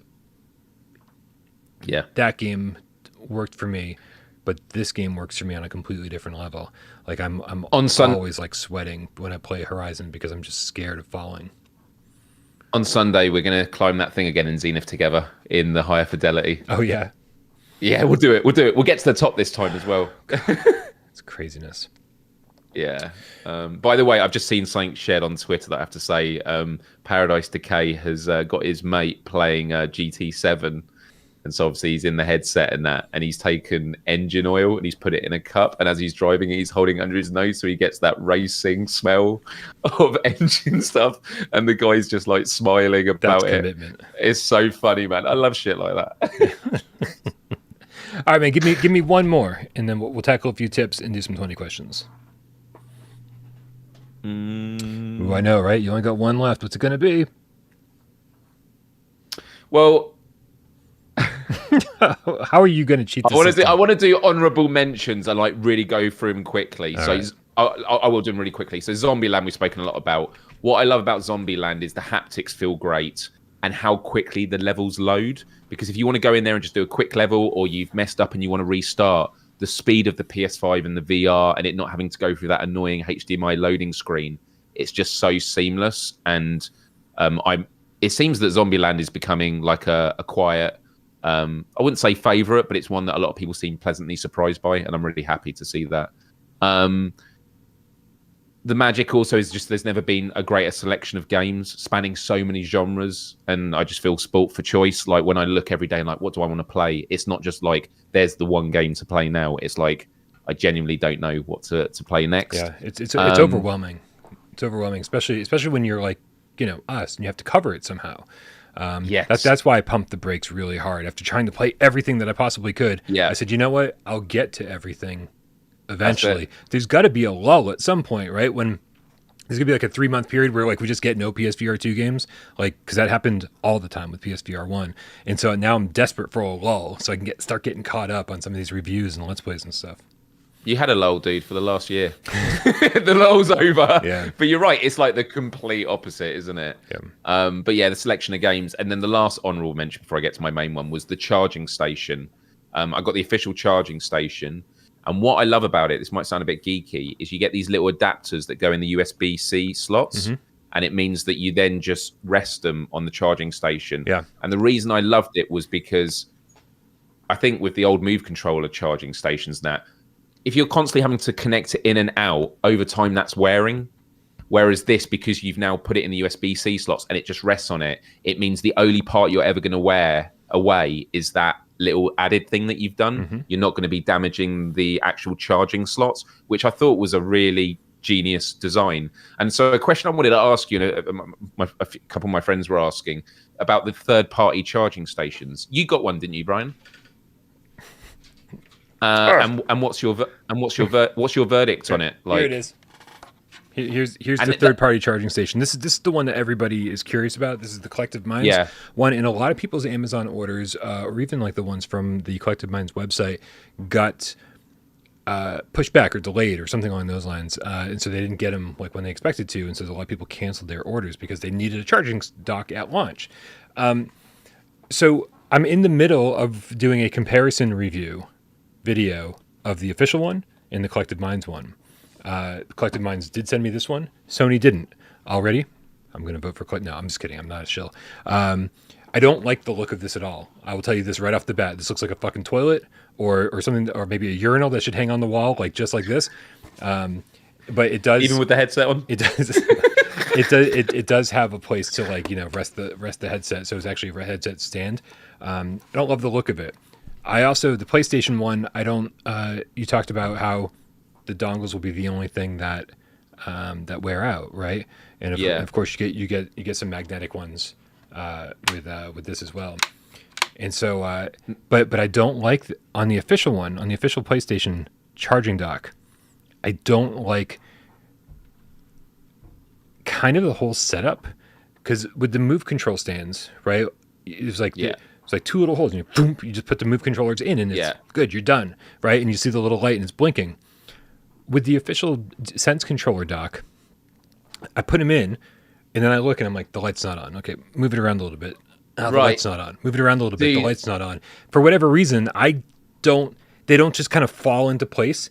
It's too easy for them to be positioned in the wrong way. I don't like it. So you might have tried this already, because I had that same issue as well, but by the second or third time I'm sorted. And it's just, you literally got to look at where the top triggers are, because the groove on the far side, I find if you use that as the guiding point, it doesn't matter where the rest of it is. That's worked for me every time. It might not work, but like, that's right. Yeah, just look at where the trigger thing slots in at the far side. Yeah. And that worked for me, because I agree. First time I was like, is that charging? It's worked every time now. Well, like I said, I'm going to be doing a comparison video between the official one and the Collective Minds one right now, and I haven't even tried the Collective Minds one. It's just been sitting here on my desk plugged in, and I use the official one for my first charge, but the Collective Minds will be the one for the second charge, and I can start doing comparisons between like how long they take to charge, aesthetics and all that stuff. Again, kind of urinal looking, but I guess when it's got the headset on it and the sense controllers, this will not look like what I think it looks like. But yeah. So those are my honorable mentions. My main mention, like last one, was Jurassic World Aftermath. What? Funnily enough, when I was looking the live stream afterwards, I was surprised no one complained because I couldn't see shit because it was so dark in the room. Mm-hmm. But like the HDR is so great in the headset, you know you're in the dark, but you can still see. But hiding in lockers, I knew there was going to be some kind of survival element to it. But as I started opening lockers up, and I'm like, there's nothing in any of these, I was like, oh, okay, I see what's going on here. Eventually, I'm going to have to hide in these. And it's just a lot of puzzles with velociraptors patrolling their footsteps, man, in the next room. Dun, dun, dun, dun. Really? And you're like, and you open the door and you see their tail just go around the corner. And some of I'm still quite early on. I don't know how long the game is. I feel I'm still quite early on. But some of these puzzles I'm on, you have to like get to the door, put your hand up, and then have to do a puzzle where you have to repeat the pattern to open it. Mm-hmm. And like the velociraptor's coming, and you have to like set off like printers and that to distract them. And yeah, I mean, look, a lot of people in the live stream are saying, okay, this feels like an Alien Isolation style game, and it does, except it's cell shaded, so I feel like it's slightly less scary for that reason. But velociraptors, the kind of unpredictability of them and the way they scream. Because they go by the locker. And I think I ended my stream because I was like, it's time for another game. It was outside the locker and I went, all right, take me. Opened it, walked out into its arms, come hug me. But yeah, I was really pleasantly surprised by that. The sense of being like hunted down by velociraptors. I don't know if the full game's going to get more varied in that, but so far, I'm having quite a good time with it. Excellent. Very glad to hear that. I was concerned about this one, and one of the many that I haven't had a chance to get around to playing yet, but I will, of course, at some point. Let's knock out a few more tips, and then we'll get to 20 questions. And I do believe it's my turn for 20 questions to pick the game. So, okay. So get ready. I'm happy with that. Looper, the Underground Game Cat with the 2 quid says, Myles, why are you playing kayak standing? Myles, why are you playing kayak standing? What is wrong with you? Was I playing it standing? I don't know. Because I got... I might have done it once when I went back into it quickly, but I actually got a big pillow and I kneeled on it on the floor. I was doing it kneeling, like what's it called? The paddle boards, is it, that you kneel on? What are we talking about? I'm like, what? When it's paddleboarding, isn't it? Where you kneel on it in the ocean. It's not when you're in a kayak. I know in a kayak you actually sit down, but yeah, you're on your own. You're on your own. I don't know what a paddleboard is. But no, I sit down. These are the questions they're saying in the chat. This is why our shows go on so fucking long. Snacks, please. The Future Arrives Game Cat with the $5 tip says, the only complaint I have is after I take off the headset, the real world still exists. Maybe PSVR2, LOL. Puzzling places with the eye tracking is a joy. Oh, I've not done it yet, but everyone says Puzzling Places is really good. Yeah. I had just downloaded the upgrade tonight, so I will jump into that. Have you tried it, Bryan? Because you love Puzzling Places. I do love Puzzling Places, but I also know what Puzzling Places is. And when I eventually play Puzzling Places, I want to just fucking play it for 4 hours straight and put together a 1,000-piece jigsaw puzzle. So I'm not touching that for the time being. Silent Evil 999 with the $5 tip says, just a little something for you, gents. Thanks for your efforts the past 7 years and many more ahead. Welcome to the future of VR. The future is now. The future is bulletproof, my friend. The future is bulletproof. Vinny VP with the 5 rupees takes this opportunity to complain more about PSVR2 again. He says, tiny sweet spot in how hard it is for Sony to release a 360 compatible video player. Don't know about you guys, but I love me some VR porn. I'm not a VR porn fan. I've tried it. I don't love it. I'm more of a. I feel like that's not the. I feel like VR porn is not the kind of thing that you want to be in a situation where you can't see what's going on in the real world while you're watching. Yeah, you want an AR version. Yeah, an AR version. Yeah, actually, you know what? I would definitely get down with some AR porn. That would be incredible. That's the next step. Ryan Harvey with the $2 tip says, have you guys had any issue with clarity? I still am. I think, Ryan, almost everybody had an issue with clarity at some point. And with some subtle adjustments, you can absolutely get a very, very clear image. And I will have a video up hopefully tomorrow or Sunday helping you make sure you get the best image possible. What is it, Myles? This is what the chat was responding to. The last conversation, someone went, bruh, laughing my ass off, and Serial Killer went, and we're there. And the conversation got to that point. Yeah, I mean, you know, this is just how things go, man. It's a fair question. Yeah, it really is. Jim Ryan hasn't announced any VR porn IPs. No. Yeah. Sadistic Sea Beast with the New Zealand $3 tip says, playing RE8 Stoned is amazing. It looks so real. Yeah. Oh man, I might need that. I haven't gotten high in a while. I might. No, I don't think, dude. I don't think you're going to be chilled out and relaxed if you're high and playing Resident Evil Village. I think you're going to be like, I think senses will be heightened, and you will forget that it's not real. What's the name of the beasts? Is it light? Oh, because they're not werewolves. They're called something else, beginning with L. Lycanthrope. Is that what it is? I mean, I'm just guessing because I haven't played it. I think they're called, because it was in the trailer. He says, is lichen? like, are they called like lichens or something? Okay, well, that makes sense. I don't know. Because it's the yeah. Anyway, my point was, if I was high, I'd be just like, yo, what up? Ah, there you are in the forest. Yeah. Lichens, they are called lichens, yeah. I don't believe that's how you would react. I think you will cower in fear and shit your pants. Yeah. Blam Crotch with the $5 tip says, no one's mentioning the controller ring blocking your thumb if you have big hands. XL plus glove size. Wait. Let's get smaller hands. Who else in the chat has big hands? My hands aren't huge, but like, I'm a big dude. I have big hands, but I'm not like 7 feet tall. So Blam Crotch, dude. No one's mentioning the controller ring blocking your thumb if you have big hands. So I want to hear from the big-handed people in the chat. Is this a problem? Because the design does look like it could be a problem for somebody with big hands, but this is the first I'm hearing about it. I've had no problem myself. Just get smaller hands. Unintended Studios with the $5 tip says, about halfway through Village. Love it. Keep getting stuck. Oh, hands keep getting stuck. And I wish the sniper made the distance more clear in the scope, but I love it. Interesting. All sorts of things to look forward to. I need to learn. I mentioned it on the last GAMESCAST. I need to learn how to close one eye because I've never been able to. And when I was playing Pavlov and it was the bridge level and everyone's sniping, dude, if you can't close one eye, you're just screwed. I was a sniper's dream. That's what they call me. Real quick, Joshua Newman in the chat says, big-handed, takes some getting used to. Heavy Brett, by the way, says, I'm high on every game. Grimrock says, I have double XL hands and no issues so far. Jordan F says, I've got big hands and I bump up against the rings a bit, but not too bad. Gecko Man 11, the game cat, says, I've got relatively big hands and I don't have a problem.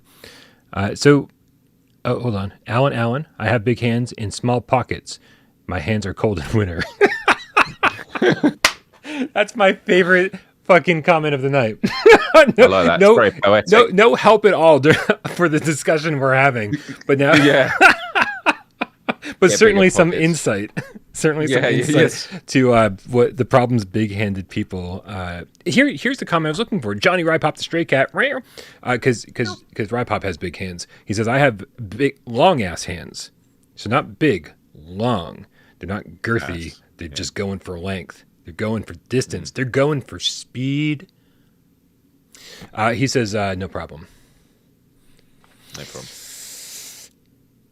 Jay with the $2 tip says, can PSVR1 crossplay with PSVR2 in game with Zenith? Yeah, as far as we know. Like Jay, Zenith is crossplay with like every headset.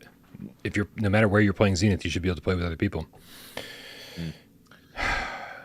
Is that all the tips? Did we get caught up on tips? Oh, no. I have no idea. Blink Coon with the $2 tip. What up, Blink? Blink's like about as old school gets. Like I think Blink was watching way before we started covering VR on the channel. That's like 6.5 years ago. Pretty crazy shit. Says, so how about that PSVR2, eh? Yeah, how about it, man? How about it? Hopefully you're doing well. I haven't seen your name in a while. God damn, dude. 80,000 people. I feel like I know all of them. Myles, how you feeling about some PSVR 20 questions? Sure. But before we do, can I mention the painting thing in Horizon? Am I able to mention that? Yeah. Do you remember? I don't know if we got the photo. Have you got the photo? There's a photo? On Discord, that says it's next to the thumbnail to the village thing on our chat thing. Don't worry if it's an issue. We can talk about it another time.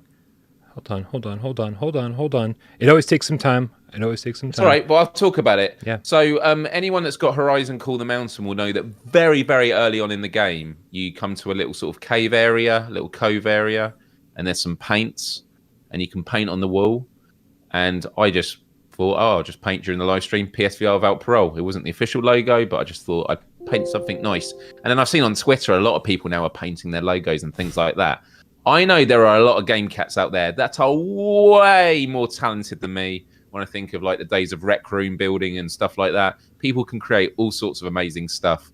And I was really impressed with how, with the great tracking, how like the paintbrush strokes, you can really do different like, thick splodges, or you can do really thin lines.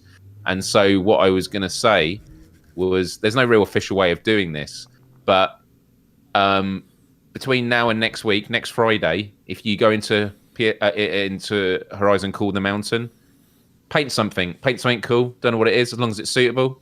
And tweet Bryan, or not. Yeah. And tweet Bryan or I with your images, or post them on Discord. I'm trying to think of a central place we could keep it, but I feel like if you tweet us, we can then sort of save them. It'd be good to do a little exhibition next Friday with any awesome designs. I just thought it was something we could try as it's a really cool feature in the game, and I just know there are really talented people out there, so I'd love to see what you can create. Blame Crotch with the $2 including you, Bryan. Says, see the thumbnail in my video, it shows up well. I think he was the one who kicked off this whole hand too big for the Sense controllers conversation. But I'm going to trust you. Mako XL with the Canadian $2 tip says, no catching up.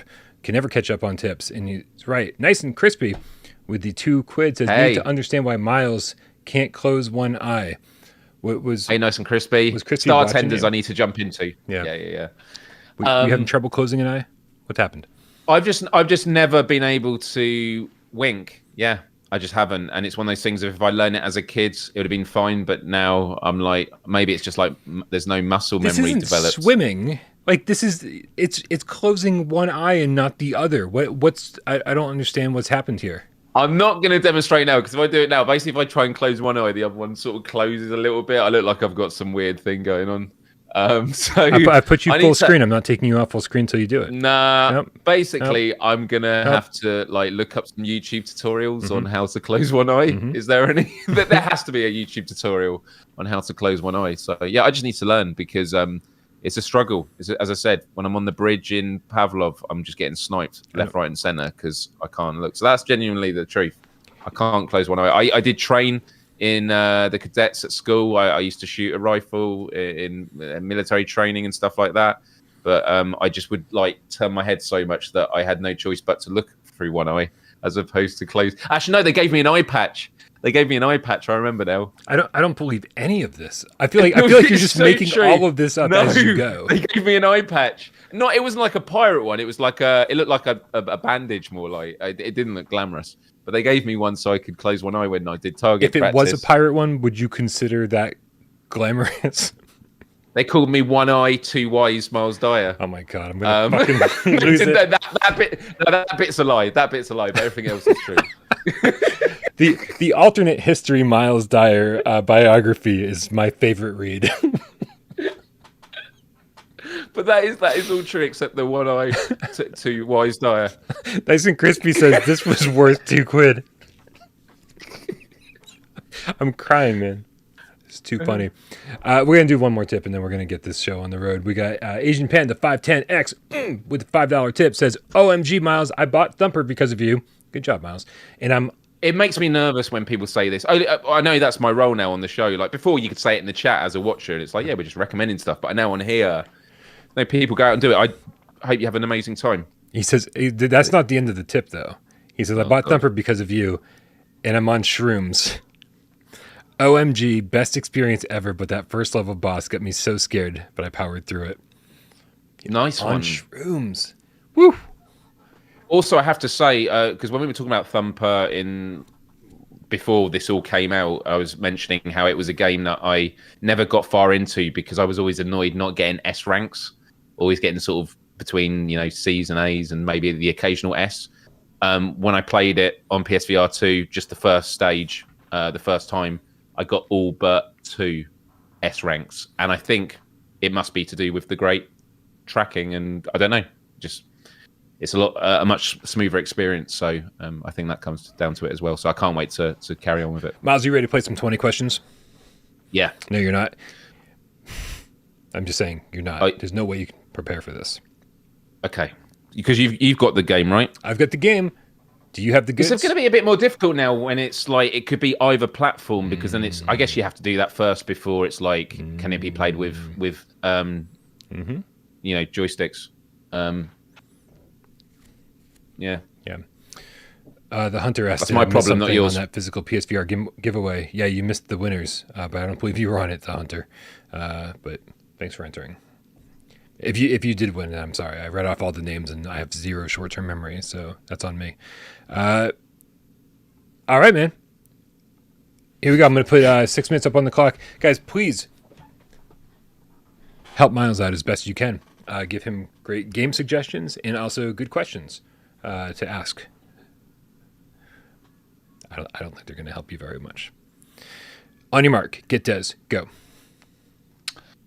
Is this available on PSVR 2? Yes. Is it only available on PSVR 2? No. Okay. Because you're asking about Steam, right? Yeah, it could be that as well. Okay, good. Just making sure.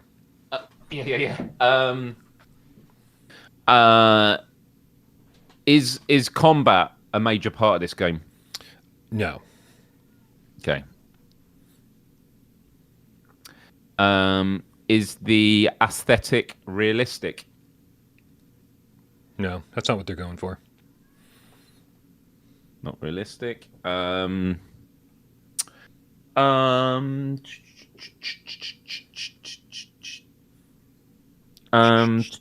Is it a sport? Is it a sport? No, that's 5. Not a sport.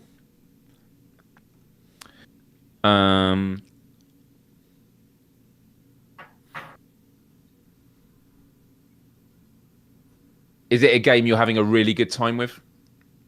No. Okay.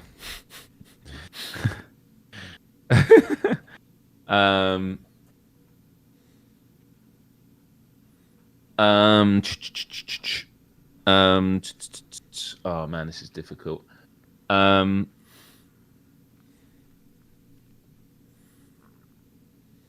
Is it like space themed? No. It's not space themed. Are there predominantly puzzles in it? I wouldn't say predominantly puzzles. I would stay away from the puzzle train here. Okay. Dude, I fucking love Mako's question. I've never even considered using that as a question. Yeah. I was just going back to see. Yeah, I know it's quite a long way to. There's no combat for those that are saying after the fall. Oh man, this is really, really difficult. But is it also available on PSVR? Yeah, it is on That's PSVR 10. as well. Okay.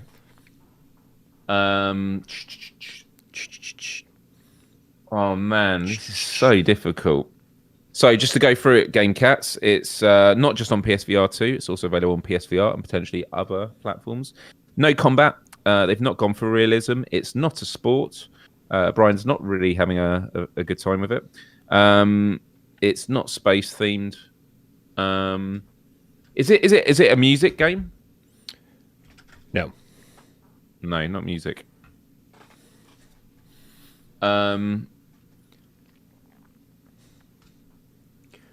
Is it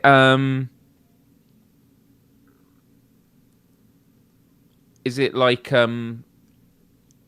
is it like a world builder? Like you're building a world, a city maybe, or a town. There are a lot of those games on PSVR1, Myles. I don't know. Yeah, probably not. No. No. Oh man, I was thinking of the PC stuff, not PSVR. Oh man.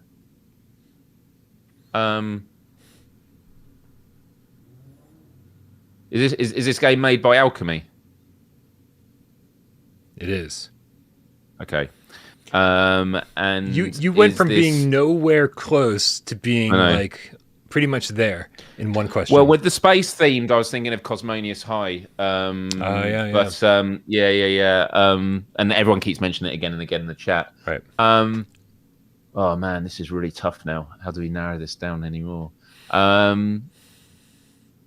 Is this predominantly? Is this a game that would begin with a J? That is an interesting way to narrow it down. We should just do all 20 questions like this. Does this game begin with an A? Yeah. What about B, C, D, E? Yeah, this does begin with a J. And actually, for real, in future, is that like a no-go question? Actually, no. There's a lot more. Yeah. There's a lot more than 20 letters in the alphabet. Yeah, that's true. That is true. Sorry, what was the answer to that? Is there a J in the beginning?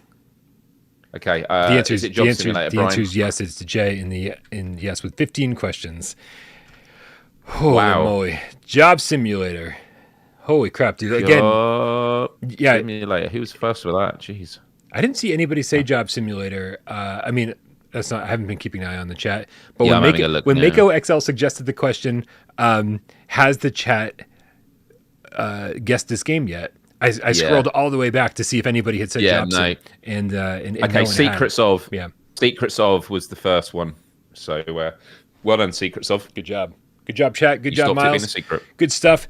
All right, man. We definitely have to get out of here. This has been a long show, and I've got someone coming over to help me make a video. Yes, it's porn. Nice. It's not porn. Just kidding. But it is. Resident Evil tomorrow.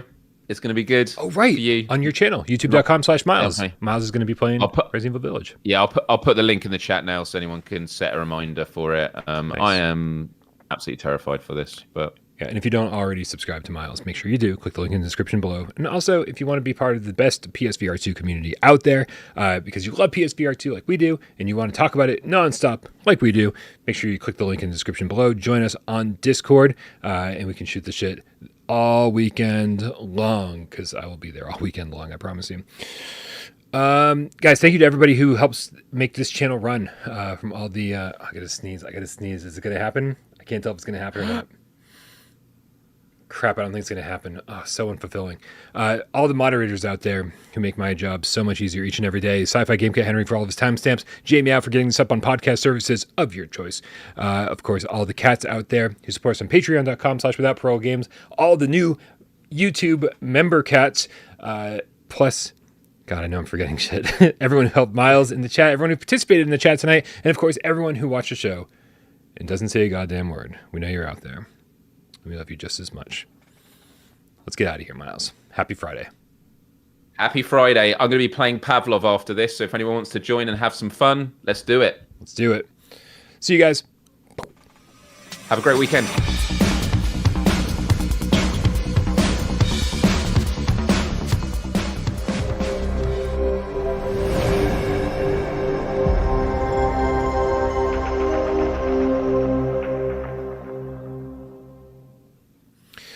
Whoa! Oh man, I forgot. I forgot how awesome this thumbnail was until it just came back up. I don't know who makes our thumbnails, but they're fucking good, dude. Look at this guy drowning in launch games. Oh, so good. So good. Why didn't PlayStation do that as their PSVR marketing on TV? Some guy drowning. I don't know, dude. This channel gets real dark sometimes, even when I don't mean it to be. Yeah, that's good. Kind of love it. I love it. Yo, did you say you're going to bring back clip of the week this week? Dude, clip of the week has returned because there's games to play. For the longest time, all the clips I was showing for clip of the week when we were doing it months ago was from like 4 years ago. Like all these clips, like what, I don't even remember these. It was such a while. Yeah. But there has been some speculation online. It has got out that there was an incident in Kayak VR, and I didn't want to talk about it. But the pressure has mounted in Discord, on Twitter. And to be honest, I had a really good night's sleep after this happened. But every night the sleep has got worse, and I just realised I need to just get it out there so you guys can just get over it. I know I'm not the only one that's done this, so you know I'm not proud of it. Yes, you are. It was when I was testing the stream, and Bryan was testing it and like checking it was working all right. So I knew that I couldn't hide this. This is the longest setup for clip of the week ever. Can I just play it? Right. You can.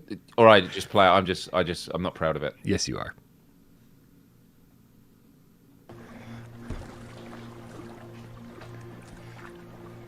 So there we go. So this will be. Wish I could hit him with.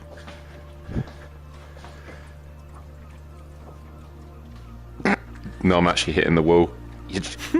Oh shit! I killed him, dude. I killed it. Get up! Get up! Oh my god. I'm just gonna try. Just gonna get him out. Oh shit. He's dead. Get up! Okay, we can never talk about this, Bryan. But yeah, let's not never talk about this. Just don't look back.